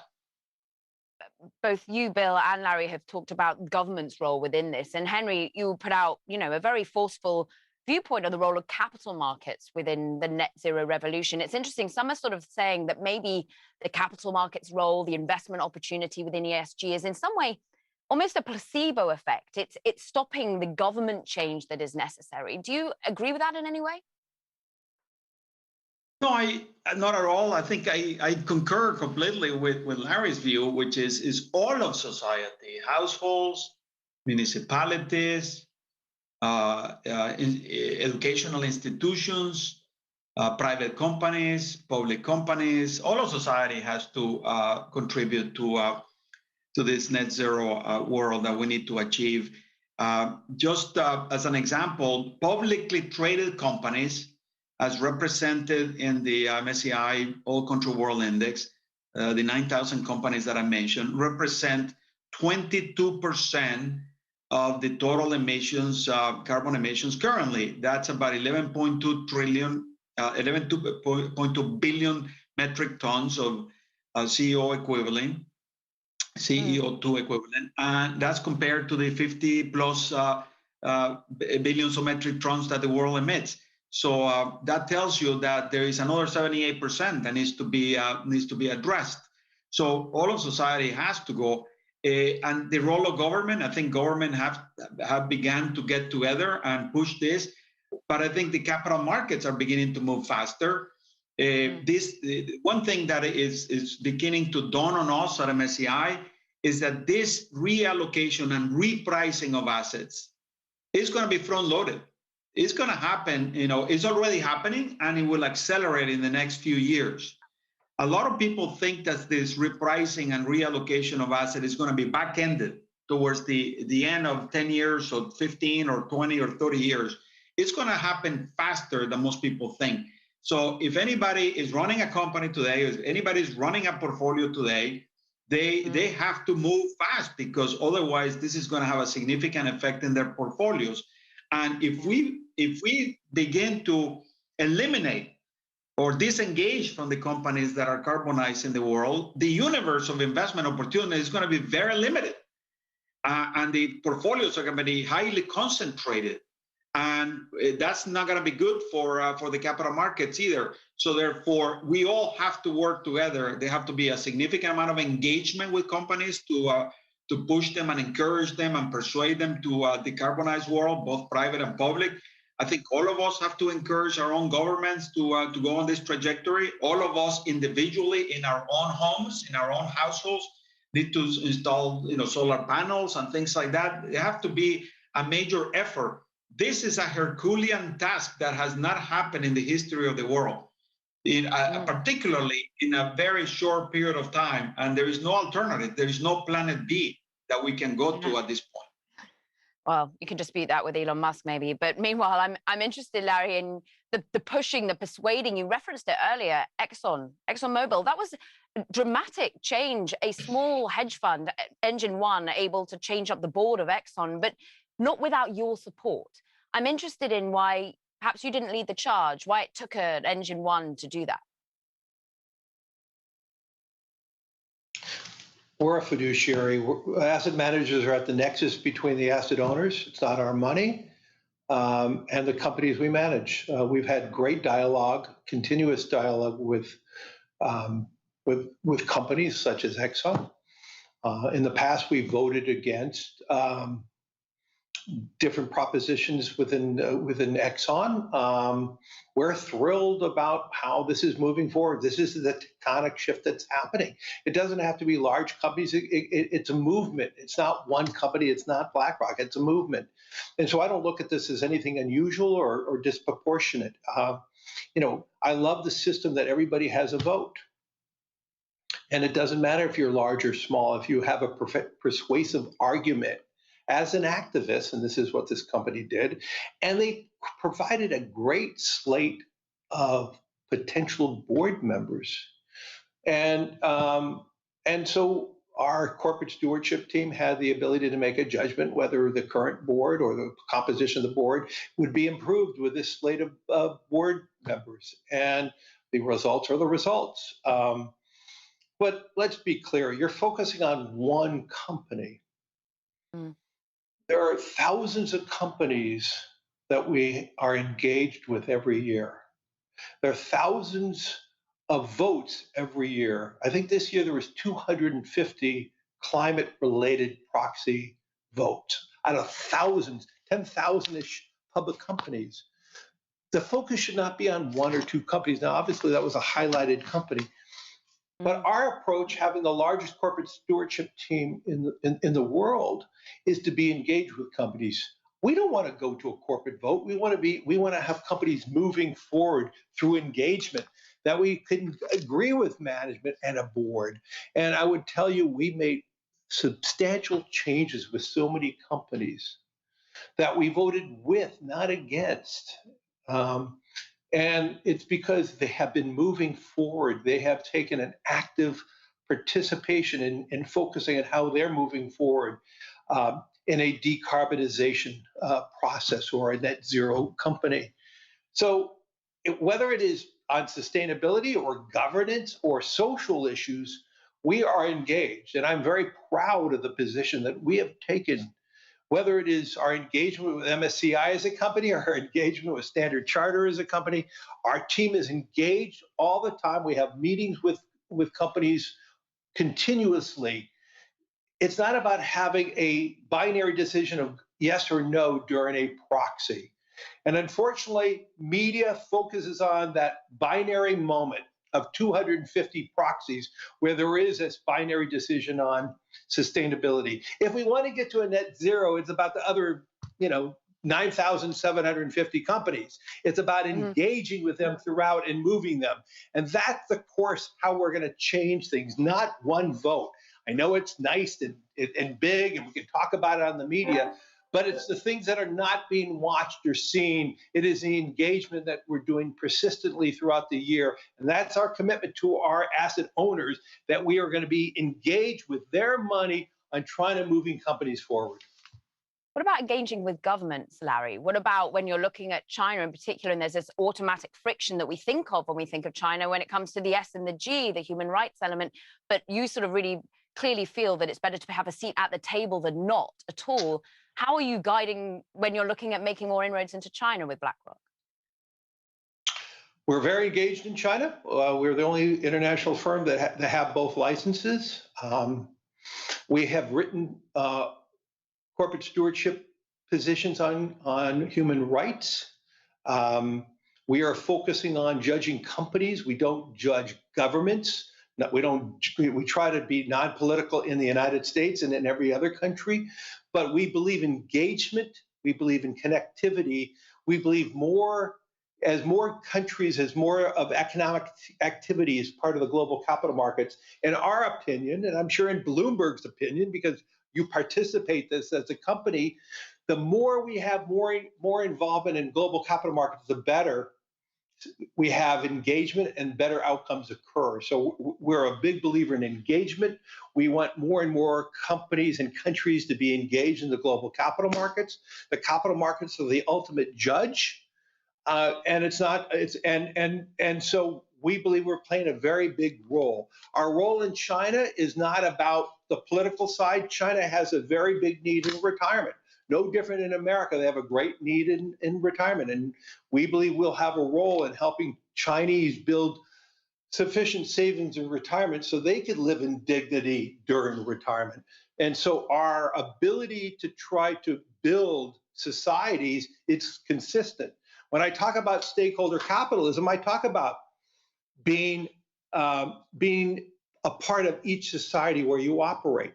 And I could assure you at Blackrock and how we judge Chinese companies who are public, we judge them on their human rights activities no different than I judge European companies or American companies. And so we believe as more Chinese companies are engaged and more Chinese companies go public, whether it's on the Hong Kong Exchange or the Shanghai Exchange or the New York or London, we are going to be engaged with them with the same judgments on E, S, and G. And we believe that's a powerful role that we can play way beyond the politic of the world. And a role that, Bill, you know well, as one of the oldest foreign banks within China, aiming for sustainability, your role within the emerging markets in general, like how are you finding these conversations are going? How little is understood in terms of the transition that they're making? You were talking about it a little bit earlier. I think both Henry and Larry have referred to the pace at which I would say the sentiment and the reality are moving. And the fact is it's moving very, very fast. The number of places for any government or corporation to hide when it comes to affecting their own net zero transition, that space is shrinking very quickly. So companies or countries that thought that they could escape this by just putting their head down and letting somebody else take it first, they're finding that their access to finance, their access to capital markets, their access to customers for these smaller companies that are feeding into global supply chains, they're drying up, and they're drying up quickly. So in the research that we've done, 85% of MNCs intend to differentiate between their suppliers in developing countries who have a clear, credible path to sustainability versus those that don't. 15% have already exited suppliers that they recognize aren't making the efforts that are necessary in their opinions. That's only going to accelerate. So when we have discussions now in the least developed countries, but also in very developed countries, but that are outside of the US or Europe, is a very high level of engagement. I mean, China is launching its own carbon market It has carbon exchanges at a provincial level today, rolling those up into a nationwide exchange that I think, if done successfully, and I know that's their intention, will rival the efficiency of the European market, which is, for the time being, best in class. And they're very keen to hear from the task force work, this task force on scaling voluntary carbon markets, how the government-backed compliance markets can interact with a voluntary carbon market, where we're trying to set very high standards as well. So I think there's a relatively recent but very substantial focus on the sustainability question in even the least developed of countries today. That voluntary carbon offset market that you're digging into, Bill, how soon do you think it's reality in the US? So it exists today. I mean, there is a voluntary carbon market today, but it's very fragmented, and it's I would say it's an uneven credibility. So you made a reference in an earlier question to Larry about greenwashing. There was a sense that the carbon offset market was used for greenwashing. Our objective is to set a single standard that effectively is a global standard. That's a very, very high standard, where no one will question the credibility of the underlying contracts if they're complying with these principles that we set up. And we're recommending the creation of a governance body that would also be global in nature, that would maintain these principles, because they will change over time as science changes and as understandings change. So to curate these principles and continue to fine-tune the market. It's not a matter of this being US or European or Chinese. This is for the world. We've got 400 members of this task force, 250 corporations. Both MSCI and Blackrock have been very substantial contributors to that effort, along with a broad range of investors, of emitters, of banks, NGOs, academics. And the one thing we all have in common is a view that if we have a really good, robust voluntary market, one will have better transparency about what the price of carbon is, which we can all use in our capital allocation decisions. Two is we'll have a facility to channel eventually hundreds of billions of dollars from the pockets of people like the Standard Chartered Bank or individual consumers into the hands of people that can actually get carbon out of the environment. That's the prize. We've got a consultation paper that actually closed. We took our last comments yesterday. We'll produce on July 8th, and I think the market will be up and running from then. We'll look out for it on July 8th. Henry, I was just doing a quick last-minute search on Bloomberg News about the latest things you guys have been saying and thinking about and innovating. And, oh, well, look, what caught my attention as a member of the media was, of course, the fact that potentially you're looking at crypto indices. But I'm interested in how you have to think so well-roundedly about ESG and every new innovation that you have, because at the moment, everyone's talking about, well, perhaps Bitcoin mining not being good for the environment. How do you think about it in the decision-making and the innovations that you make upon the platform? Yeah, so that's a classic example that everything we look at MSCI, we try to put a climate change filter on it. Climate change is really permeating every aspect of what we do at MSCI, from the recommendation of policy benchmarks to asset owners, to the creation of indices for investment products. We're putting climate change in our risk models for portfolio risk as part of some of the other factors that affect return and risk in portfolios. And cryptocurrency is not different. We're looking at 2 or 3 different ways to look at cryptocurrency. Clearly, cryptocurrency index itself, but secondly, the climate change implications of cryptocurrencies and what does that mean for society and reducing emissions. We're also looking at cryptocurrencies in the context of the and blockchain, particularly the effect that will have on industries and companies in various sectors. So it's pretty wide-ranging.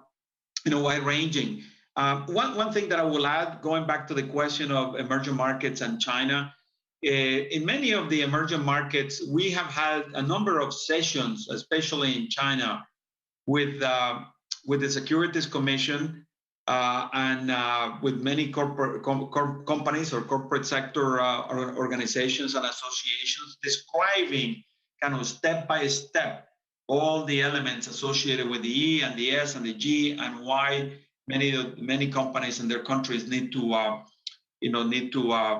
embrace this new world of an integrated world, taking into account institutional governance and protection of the environment and obviously encouragement of their very different, human capital and social issues. So the Securities Commission in all these places, especially in China, has been pushing us pretty hard to publicize a lot of this, to make sure that we are open and transparent, and that's going to help the capital markets of the country.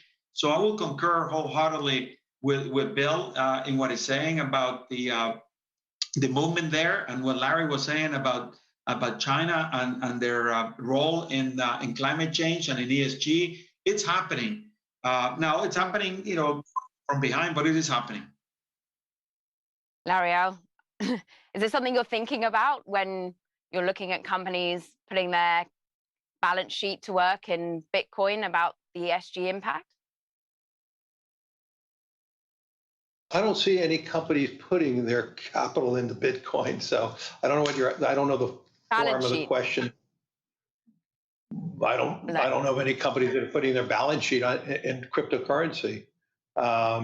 I can tell you, long-term investors are very unfocused on the tick-tock of the market, the tick-tock of the ups and downs of crypto.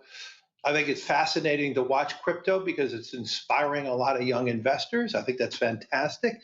I think if that inspiration leads to long-term investing, that is a great outcome. But with our focus on long-term investing, and with 2/3 of the assets we manage are for pension funds, the conversation about crypto is a minor percent of any dialogue we have with any company worldwide. It's just not terribly important. Could crypto become a really important asset class one day? Sure. But right now, the bid-ask spread, the volatility, it has not led to widespread conversations worldwide. Where conversations I have with governments and leaders is about, should there be a digital currency, true digital governmental currency? That will change finance in a very substantial way. If there was a digital dollar, a true digital yuan, that will change however, that would be much more impactful than any other, like a crypto. But it's something that we look at, some of our investors use as one tool for investing. But it is really about the tick-tock of the market, and that's what public media does. You focus on the moment, the markets, and the ups and downs. BlackRock is focused on the long-term, building long-term portfolios as a fiduciary for our clients. And if we deem crypto or any asset in the world is a great long-term asset on behalf of pensioners worldwide, or people building pension funds, then it'll be one of the tools for asset composition. But the tick-tock of the market, the ups and downs of what's going on in any one individual stock or a crypto, it's really unimportant. And what is important, of course, is the focus that you guys are currently giving when it comes to purpose, investing with purpose, and indeed, whether that be about the E, the S, the G. We very much focused on the environmental. You've helped guide us through the societal and the governance. We really want to thank all of you for digging into the relationships that you're building, not only in terms of individual companies, but governments as well, and indeed the way in which you are looking at the capital markets speeding through what might be a key change that we're seeing at the moment. I want to thank each and every one of you, Henry Fernandez, MSCI, Larry Fink of Blackrock, Bill Winters of Standard Chartered. We thank you for your time at the Qatar Economic Forum.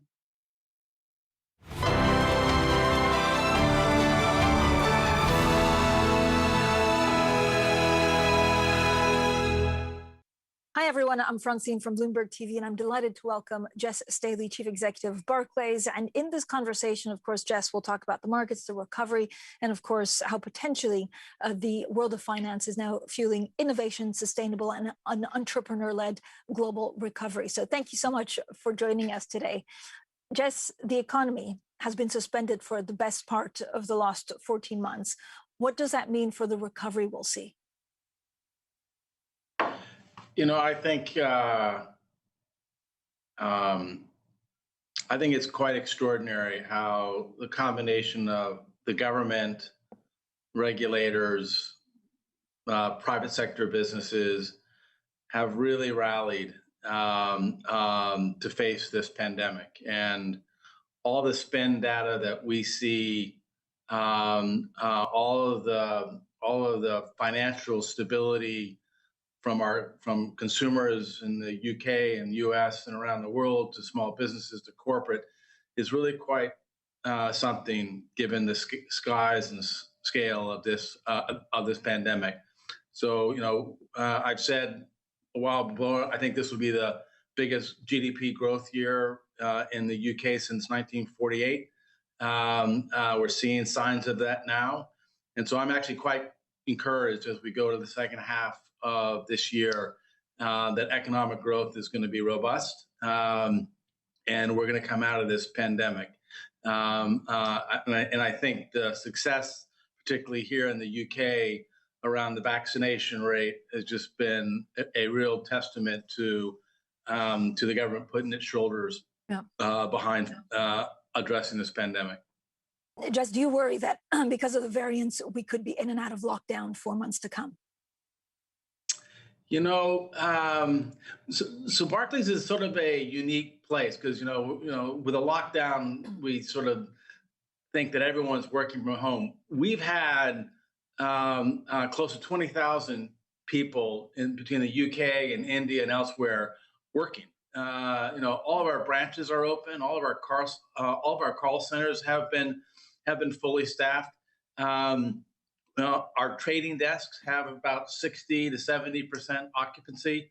So we have a lot of people coming into work around the world. As I said, I think with the vaccination rate as high as it is now, and the measures that people have taken, while clearly COVID-19, it looks like there's going to be another wave.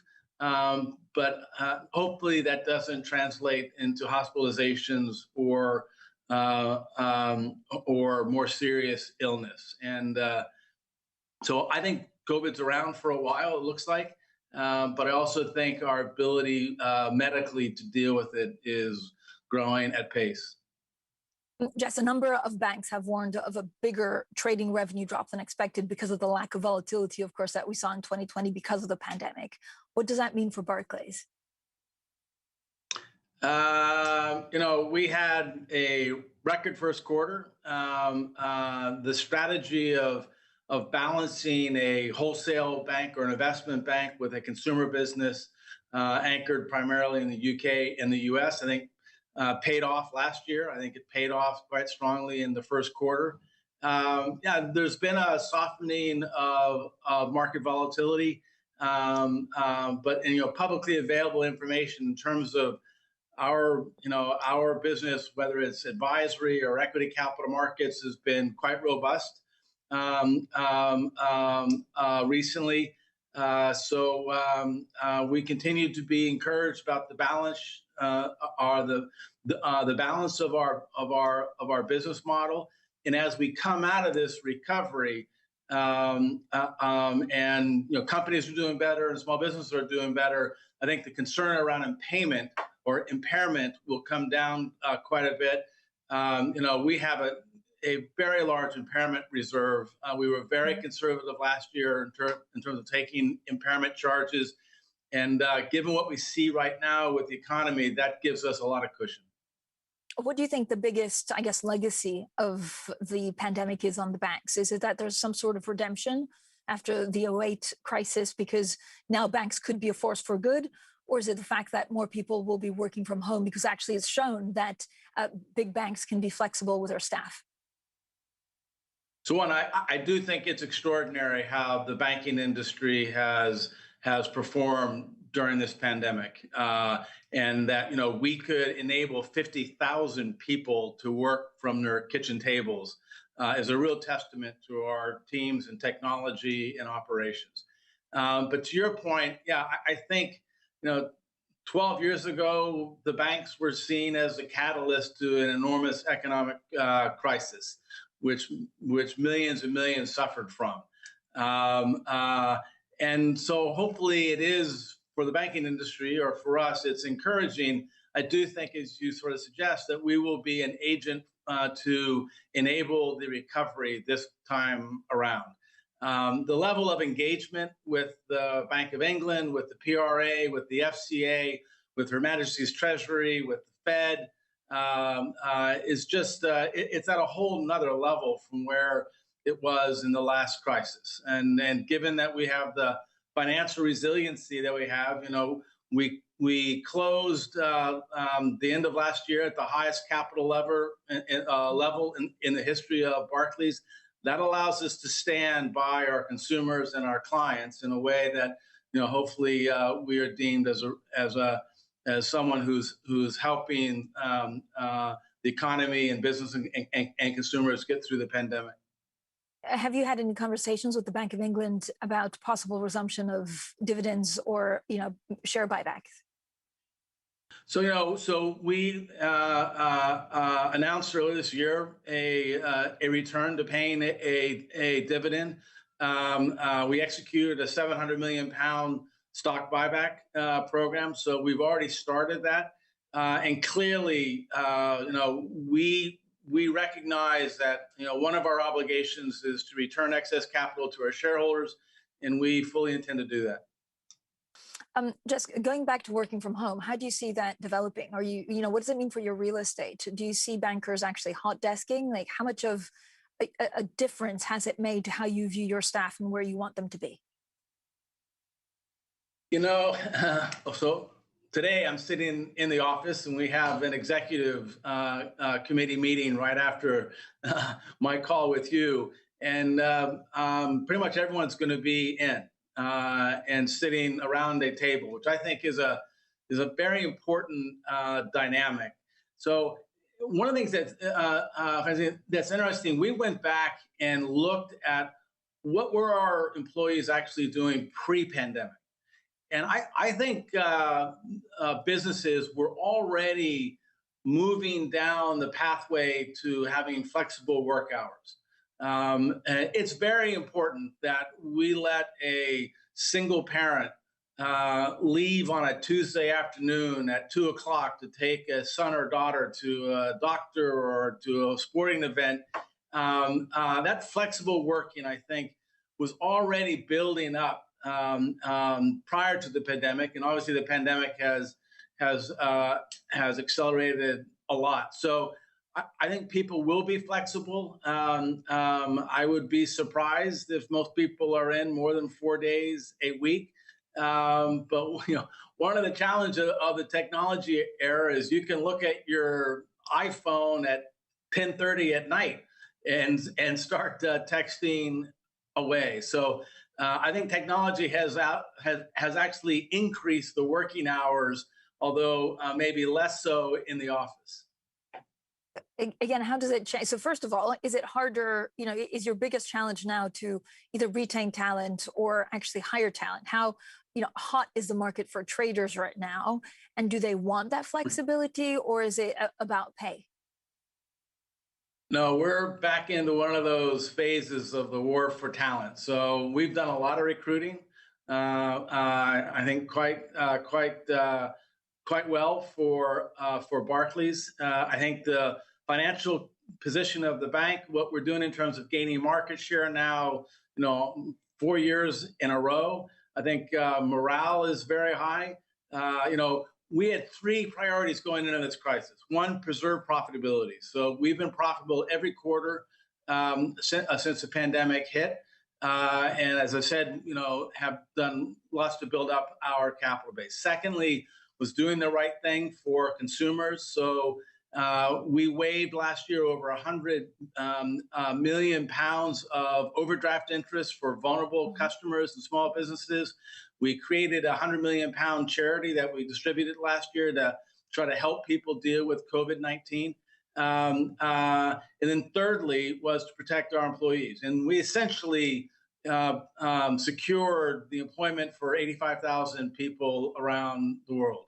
And even just today, as we speak, in India, we've extended our financial safety net so that we are, we've actually set up an entire group to help parents and relationship and relatives of our employees to get them into hospitals in India. So I think we're giving a commitment to our employees, a commitment to our customers, and we're preserving the financial integrity of the bank. Could you do more on costs?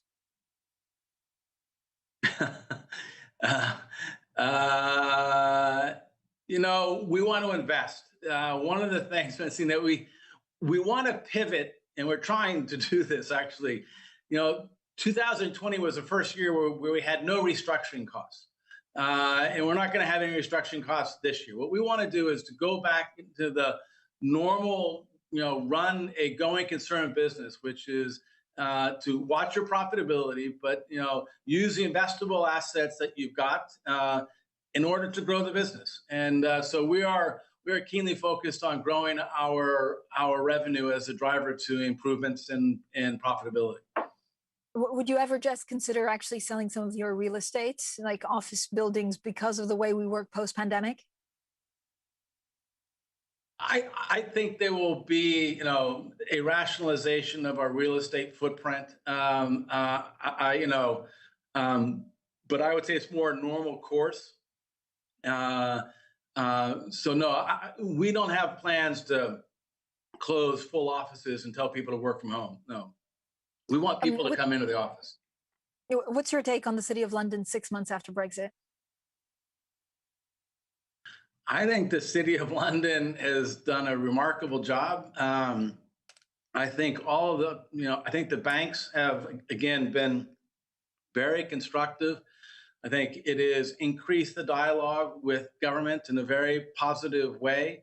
And I, you know, go back, you know, you can walk on a trading floor of the investment bank, but what I find the most energizing is to go to the local branch where I live in London and to see the dedication of the people behind the counters and engaging with walk-in customers day in and day out. And they've been magnificent. And, you know, banks have not closed. They stayed open. And they've done their service to the communities where we live. And so I'm pretty encouraged by where London is, and London will be fine. How tough has it been actually for, you know, small businesses, for entrepreneurs? Do you see, is it trends basically that have just been accelerated because of the pandemic, or because of the pandemic we'll see businesses actually fail that shouldn't have had we not had COVID-19? I think it's been fascinating, Francine, to watch that. Normally, as you go into a recession, the average consumer or small business will, you know, borrow a little bit more money, will use a little bit of their cash to try to maintain a lifestyle or to keep investing in their business. This time around, the reaction to the pandemic was fear. And what small businesses and consumers did is they watched their balance sheet as opposed to their income statement. So if you look at Barclays, for instance, borrowing, particularly on unsecured consumer loans, i.e. Credit cards, went down significantly. Deposits went up dramatically. So everyone focused on their balance sheet and giving themselves the financial resiliency to deal with the pandemic. That, on top of the support of the government, had a big influence. But also, we should not admit the global capital markets, what they've done is extraordinary. The amount of debt and equity that we've raised globally in the capital markets for small businesses, mid corporates, and large corporate has just been quite something. So I think it's remarkable. I don't think any of us would have predicted how healthy businesses would be at this point in the game, and that speaks well for the latter half of this year. Jess Staley, thank you so much for talking to us today. Thanks, Francine.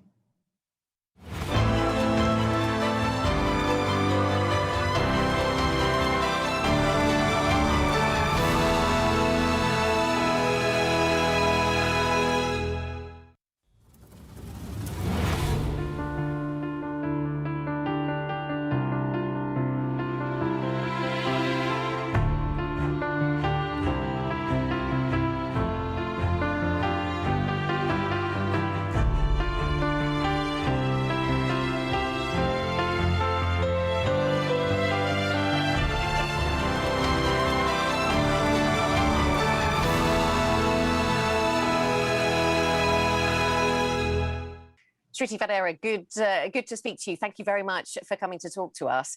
There's a lot of concern as we recover from the pandemic that we are in danger of exacerbating pre-existing inequalities. Give us your thoughts on inequalities that might have been increased by the global pandemic.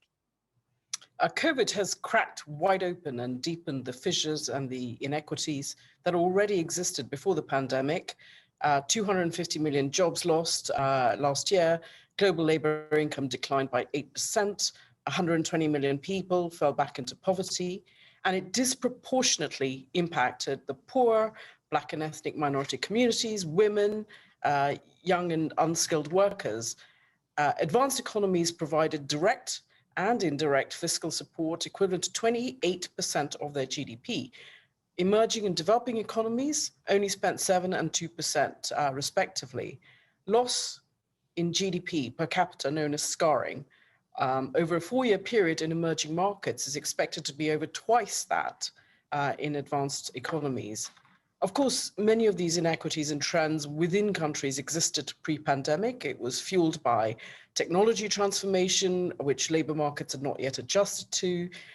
This had sort of disrupted 70 years of great moderation in which there was a stable division of income between labor and capital.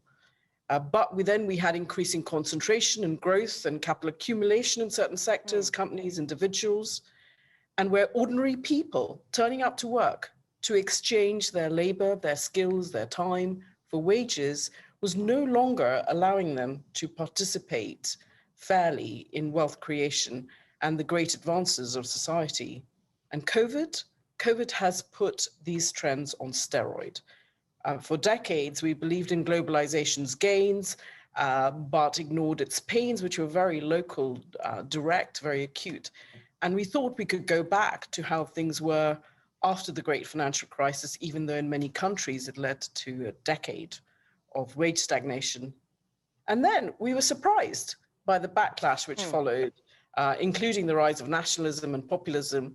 And as a result, political and geopolitical risk is now high on the risk registers of most companies in a way that it never was a decade ago. And of course, we've seen... Yeah, and of course, we've seen very different pandemic responses from different countries. And I wonder if that is in danger of leading to very divergent outcomes. Yes, of course. I generalize hugely, but to make the point, we could say that many emerging markets, especially in Asia, proved better at containment last year than advanced economies. But now the advanced economies are overall vaccinating more quickly. They're starting to remove restrictions, seeing surging demand, growth, recovery faster than emerging markets, possibly except China, of course. But there is this differential pace of economic rebound is very difficult in an interconnected world. It slows down recovery, especially for open economies who have supply chain and demand dependencies. And to the extent that the rebound leads to the exit of support measures in advanced economies and possibly interest rate increases, especially in US dollars, before emerging markets are ready to come out of the containment to start their rebound, it will exacerbate their economic woes. So sequencing is the key. The multiplier effect of everyone recovering simultaneously is huge, and the unevenness of the recovery will hold us all back. And of course, in addition to the issue of differential recovery, I would like to say that we seem to be living in a world where in the public discourse, it's as if the recovery will be costless. But debt with the economic vaccine, debt was like an economic vaccine. Global sovereign debt is 120% of GDP, just short of the levels of the Second World War, in fact. And that's a big bet on sustaining high levels of real growth over the next decade. Okay, and so we would need to see a coordinated response, it sounds like, to tackle this. Are we seeing enough coordination in the response? Well, the clue is in the name. It's a pandemic, not an endemic. And the idea that it can be dealt with only with national strategies for vaccination and containment is sort of farcical. As we found in the financial crisis, if by virtue of its ability to spread contagion, financial, economic, or health, if by its ability to spread contagion, a phenomenon is global, then coordinated and cooperative responses will obviously be the most effective way in saving lives and livelihoods. And a health contagion recognizes borders even less than finance.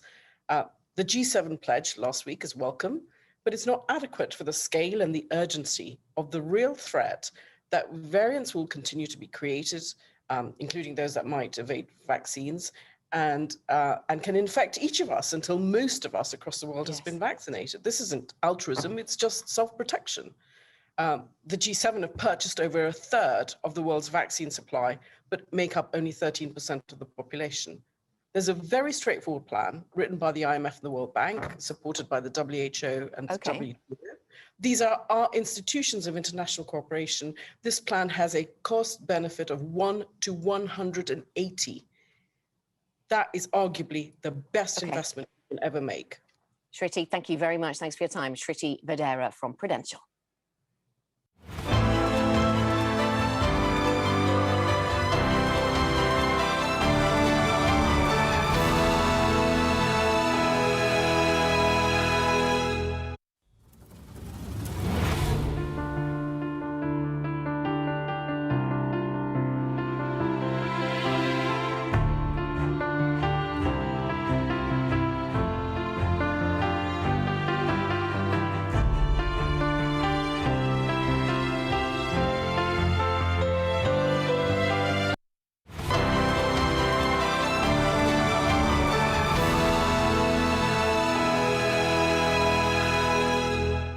And I'd like to welcome now Citi Capital Chairman and CEO Yuchen Zhang. Thank you very much for your time today. Well, thank you, Sherry, for having me on. So we have seen this recovery take hold in Asia, but we're also seeing intermittent outbreaks of infections. What's the investment outlook across the region for you? Asia is bouncing back nicely, particularly East Asia. We see a lot of opportunities as China emerged from the pandemic first. Many sectors such as healthcare, technology, and consumption are the major focus for most of the private equity investors and for us as well. And yet we are seeing some signs of weakness across China as well, such as the clampdown on certain sectors of the economy, perhaps some liquidity tightening as well. How does this impact your investment outlook when you're trying to decide where you can find opportunities? Well, for private equity investors, too much liquidity may not actually be a good thing. The fact that the Chinese government is taking proactive initiatives in curtailing the flood of liquidity that's around the world and as a sort of a preemptive measure, I think actually bodes well for the long-term potential of the Chinese economy.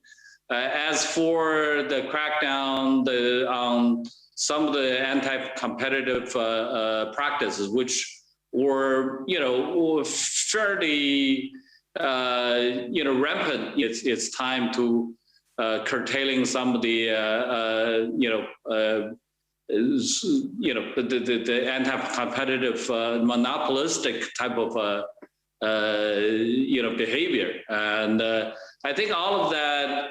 In a year when you already see, the Chinese economy growing 18.3% in the first quarter, it's actually a good thing that because the Chinese government doesn't want the economy to overheat. So this is maybe the time to actually, take care of some longer term issues by, doing the clampdown. But it's not just the tech sector where we're seeing the clampdown, right? We have seen it in other sectors as well. Private education has been one of them. And this has been one of those places where foreign investors have really looked at and have found opportunities. What's your take on that?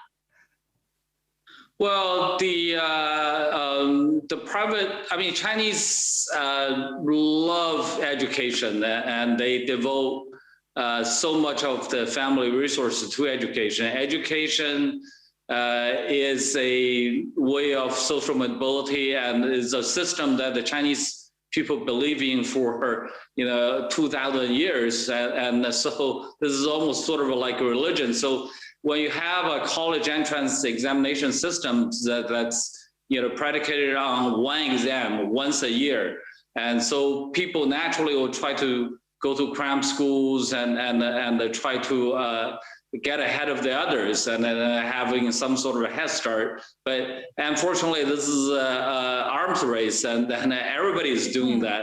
I think at some point the government needs to crack down and roll it back a little bit, and that's what's happening.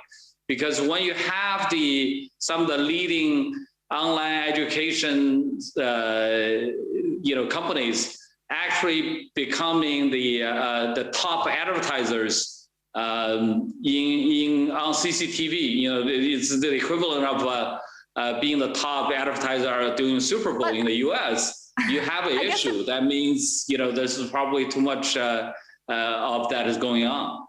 But I guess the concern is, will big funds that have raised tons of money in the last couple of years, will they get burnt badly? Well, I'm sure some of them are burned already. I think, but it doesn't. I mean, a lot of them, for example, we didn't go into it.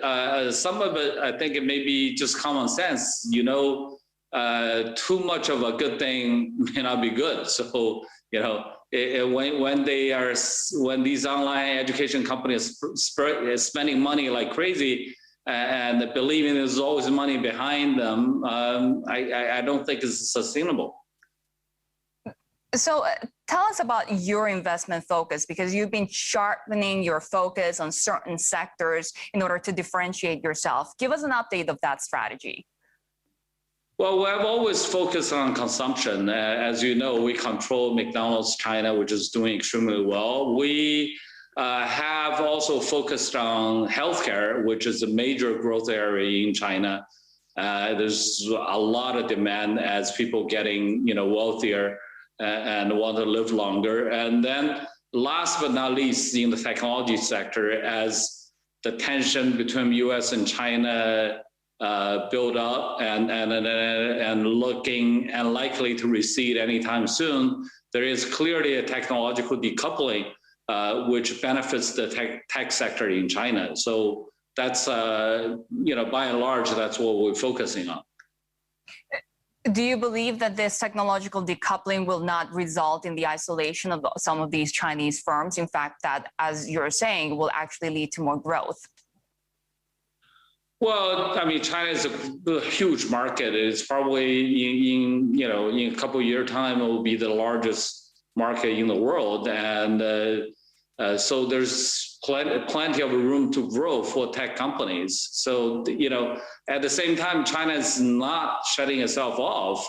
In fact, it's opening up more. For example, in financial sector, service sector, and all that. So there's plenty of communication exchange with outside, which will benefit, the tech sector, in China and in the world as well. Yichen Zhang, Chairman and CEO of City Capital, thank you very much for joining us today. Thank you.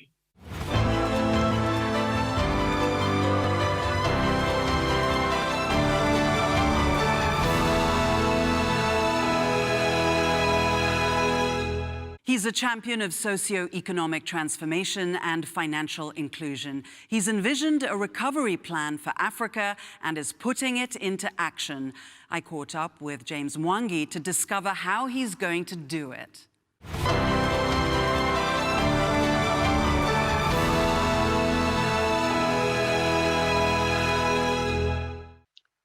Thank you very much, Zain. We learned a couple of things. The first one is how fragile the African economy was.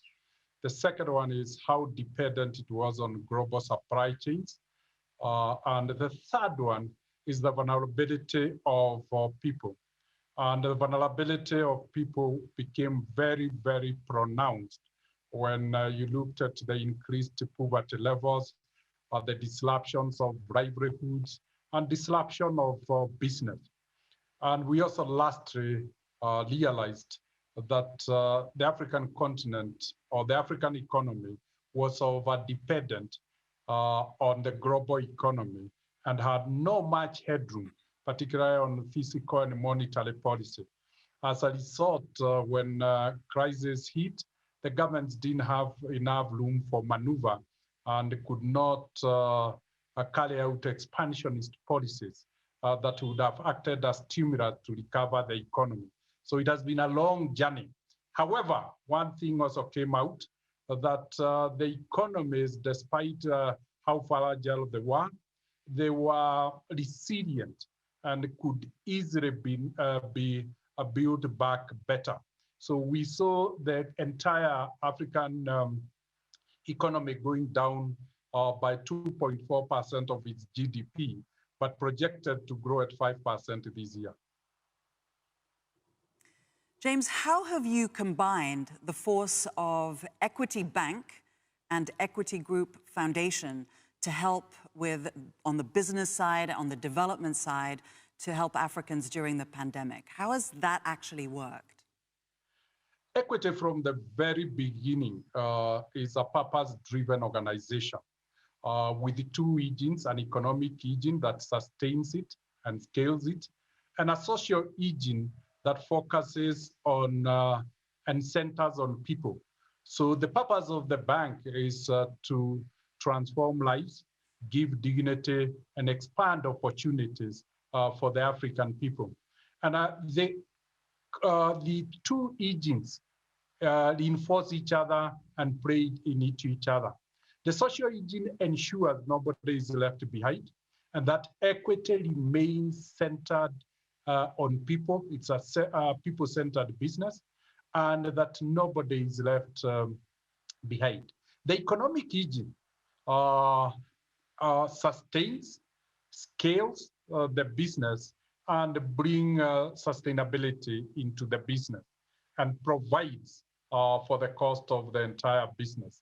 As a result, equity is built around the core of the economies, what you could call lead economies, the economic activities that sustain populations. It is a community-based bank as a result of that. So when COVID struck, what Equity did was really then to use the social engine to try and save lives, uphold the dignity of the people despite the challenge, and sustain the lights of the economy on so that the economy could continue to provide opportunities for the people. That involved reducing as much as possible vulnerability and probability of any enterprise going down. So that's how we managed that. On the economic engine, we provided rescheduling of loans to ensure that we brought repayment to when cash flows were back. And in the process, we saved almost all the businesses that were in equity. In your recovery plan for Africa that you've designed, you really focus on trade as a way to engage SMEs and create wealth while reducing poverty. Could you just explain to us how it will work? We realized that our governments were challenged in the 6 countries we are operating in. Their debt to GDP ratios were in the up of 70, and that debt was proving unsustainable. We felt as a leading organization and financial service provider, we were well positioned to mobilize our partners and collaborators and try and drive a post-COVID recovery and transformational plan.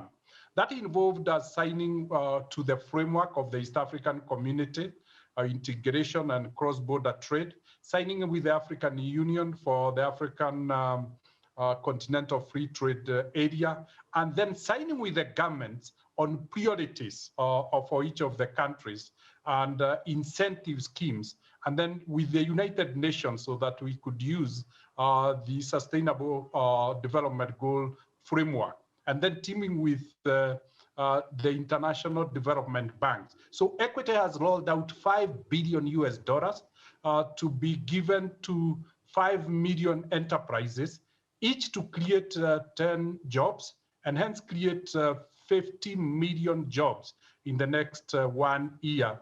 And the risk is shared with the UN agencies through capacity building so that we can de-risk the effort, and long-term lending to the development banks.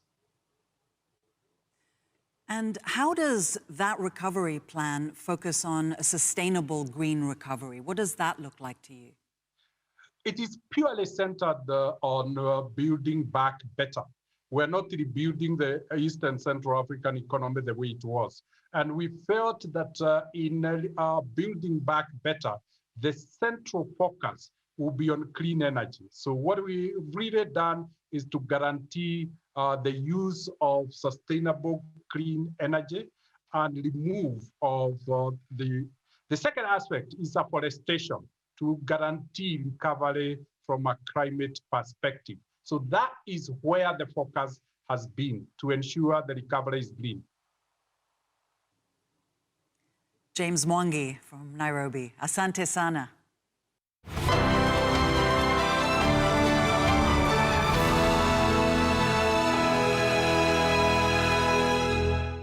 Joining me now is Claire Akamanzi from Kigali. Claire, it's so good to see you. Let me start by asking you this. How much has the pandemic rolled back the progress Rwanda has made over the years? Very nice to be here with you, Zain, as well.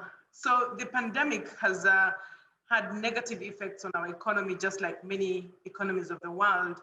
If you look at 2019, Rwanda was among the fastest growing economies in the world. We grew at 9.4%, and we had an 8% growth on average for the decade before 2019. And then in 2020, we contracted by 3.4%. It was the first time our economy was contracting in years. Almost since 1994, we had never had a contraction like we saw in 2020. But the good news is that as the vaccines are beginning to roll out, we expect that by 2023, our economy will roll back and get back to the pre-pandemic days. And we expect positive growth to start this year, but to get back to that stage pre-pandemic by 2023. What's the recovery plan for Rwanda looking ahead? We are betting on manufacturing, because the key with manufacturing is that the domestic market is very important in consuming the products from the manufacturing sector. And so compared to the services, if you look at our strategy before the pandemic, it was very much based on attracting tourism, conferences, among others, which were very much dependent on external consumers. So this time, our key recovery plan is going to be around manufacturing. The second one is going to be a different type of tourism that we think can survive within the context of the pandemic. So tourism, for example, while we can have conferences on Zoom, sports events need to be done mostly physically. We just hosted with the NBA, the Basket Africa League, and we had a very good number of people, almost 1,000 coming to Kigali to attend the NBA, and we had to manage that within the context of the COVID-19. So sports tourism is going to be very important. People are beginning to travel again. Our aviation sector is picking up very strongly as well, as we see people beginning to travel. We get about 1,000 people on average leaving Kigali or coming to Kigali. So that's going to be a key sector for growth. So services sector is going to be managed within the context of the pandemic, but we expect that real recovery will come from manufacturing and agriculture. So those sectors are the ones we're looking at right now. Claire, has Rwanda's sponsorship of Arsenal football team paid off as anticipated? I mean, you were the architect of Visit Rwanda and that whole enterprise. Did it pay off? Visit Rwanda is becoming a well-known brand. If you look at the sleeves of Arsenal, the PSG, and now the NBA Africa League, all show Visit Rwanda. So it's been a really good brand. If you look at the impact in 2019, when we had just started to see the benefits, Rwanda's tourism grew by 17%, which was the highest growth year on year. And then just from the UK, where the biggest market for the Visit Rwanda brand was, it was 22%. But of course, the pandemic interrupted what Visit Rwanda was going to benefit from these partnerships. And now we are reimagining how this partnership is going to support the recovery of tourism post-pandemic, and that's what we're looking at. But already 2019 showed it was the right thing to do.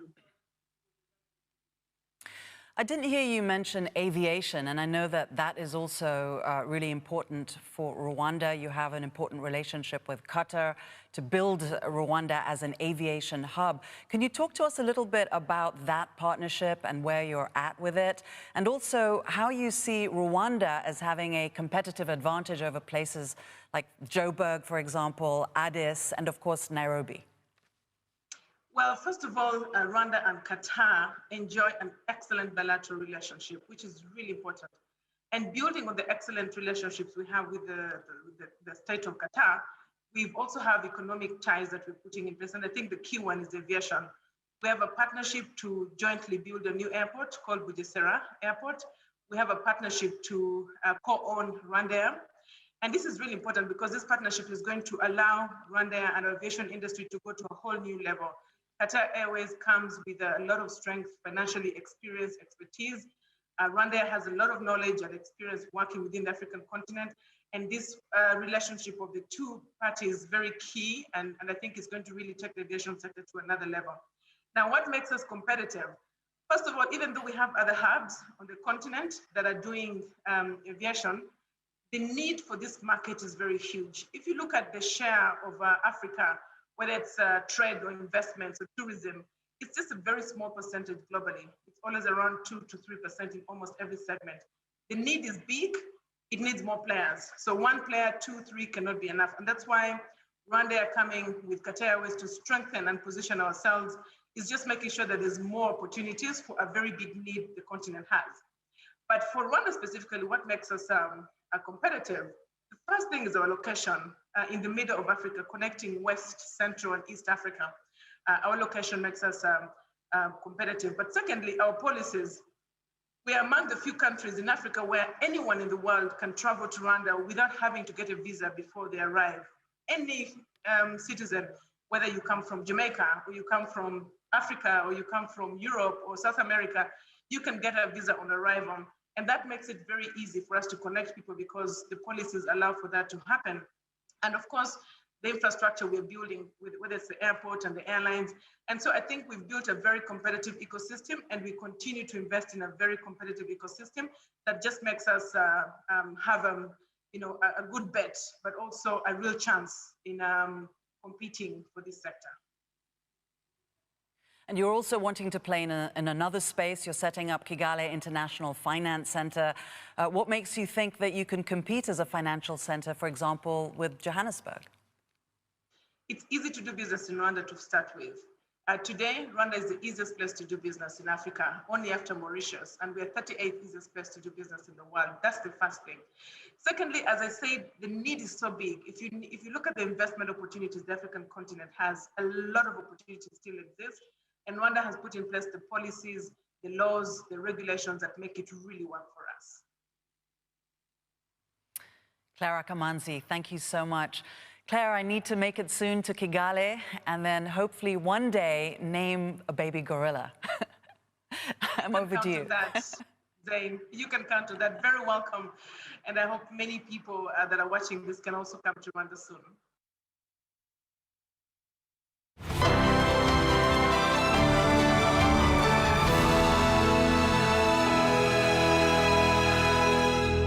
I'm David Malinga, Bloomberg East Africa Bureau Chief, and I'm joined today by Mr. Mohamed Dewji, the president of a Tanzanian conglomerate, METL.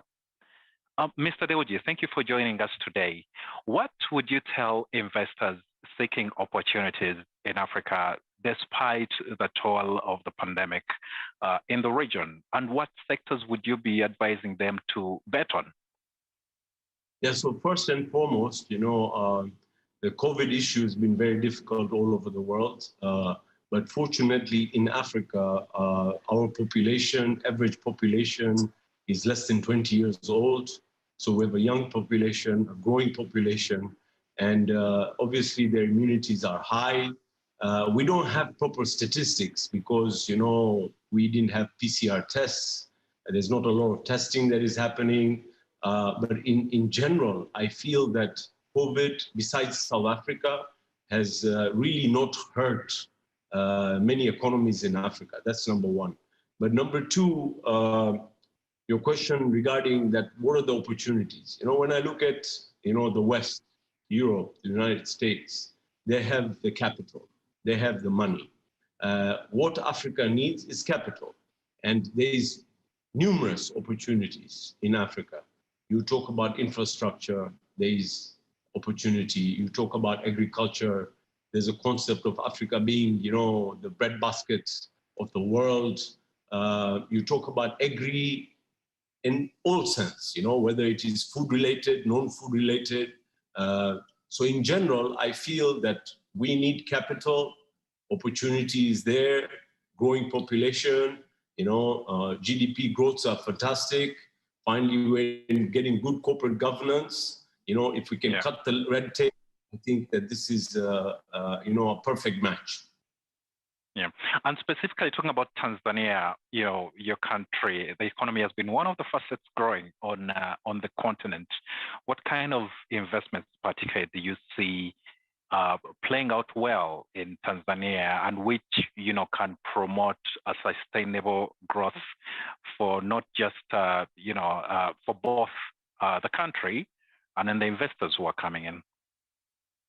Yeah, so, fortunately, I'm running a business. I'm employing 31,000 people. I do trading of commodities, but I'm also into a lot of manufacturing. So I have over 50 industries. I compete with Unilever, Procter & Gamble, Coca-Cola, Pepsi, et cetera, et cetera.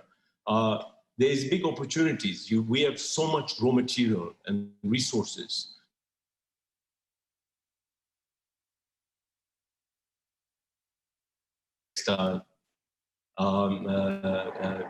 Cotton textile in Africa. And I have mills that do ginning, spinning, weaving, processing, mercerizing, dyeing, printing, knitting, and garmenting. And what impact that creates is big jobs, one. Two, we have cashew nuts, where we export raw cashews, where we can potentially put processing plants and employ hundreds of thousands of people. Or three, agriculture. There's a business that I do, it's called sisal, which is a semi-drought resistant crop. And I will be the largest single sisal producer in the world by 2022. So opportunities on agriculture is there, manufacturing is there, infrastructure is there, tourism is there. So I think there's great opportunity. For merit. It's been the fastest growing economy. What type of investments do you really see presenting that opportunity for inclusive growth? And I'm really talking about jobs here for the young people.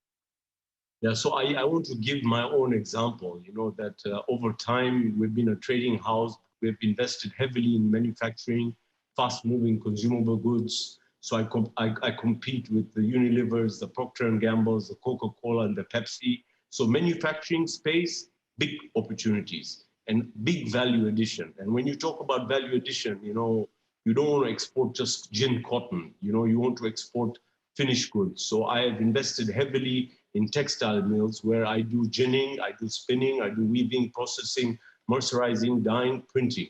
And we are competitive because labor is competitive, power is reasonably competitive, we have local raw materials. Similarly on cashew nuts. I mean, this country is exporting 90% of raw cashews.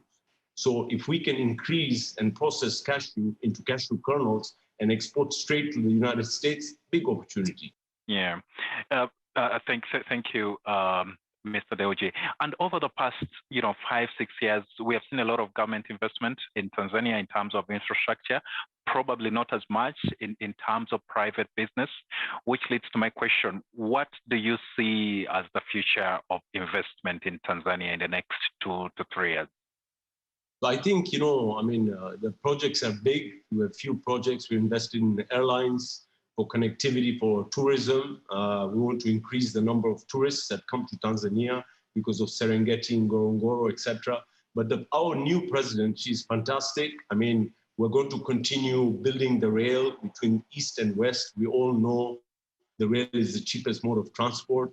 Per capita income is small. So in short, by, transporting goods cheaply, that means it gives more money in terms of purchasing power to Tanzanians. And three, we want to be self-sustaining in terms of power generation. And there's a $7 billion project for past, the government was more involved in trying to do business. I think our new president, she just wants to create an conducive environment that we invest, we create jobs, and we pay taxes. All right, thanks. And then lastly, just talking about your business,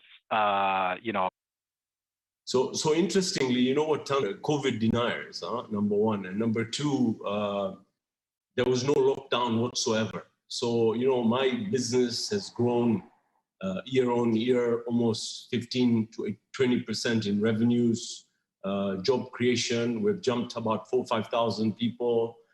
So we have actually not felt as a company, because I'm into the manufacturing. You're talking about the bottom of the pyramid.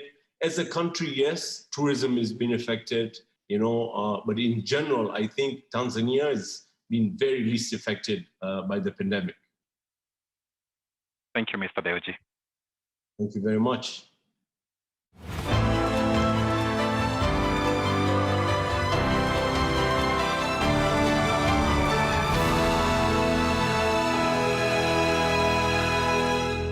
Thank you for watching this session. Hopes are rising for a return to some semblance of normality in the global economy. We want to create a recovery that works for everyone. Stay with us.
you.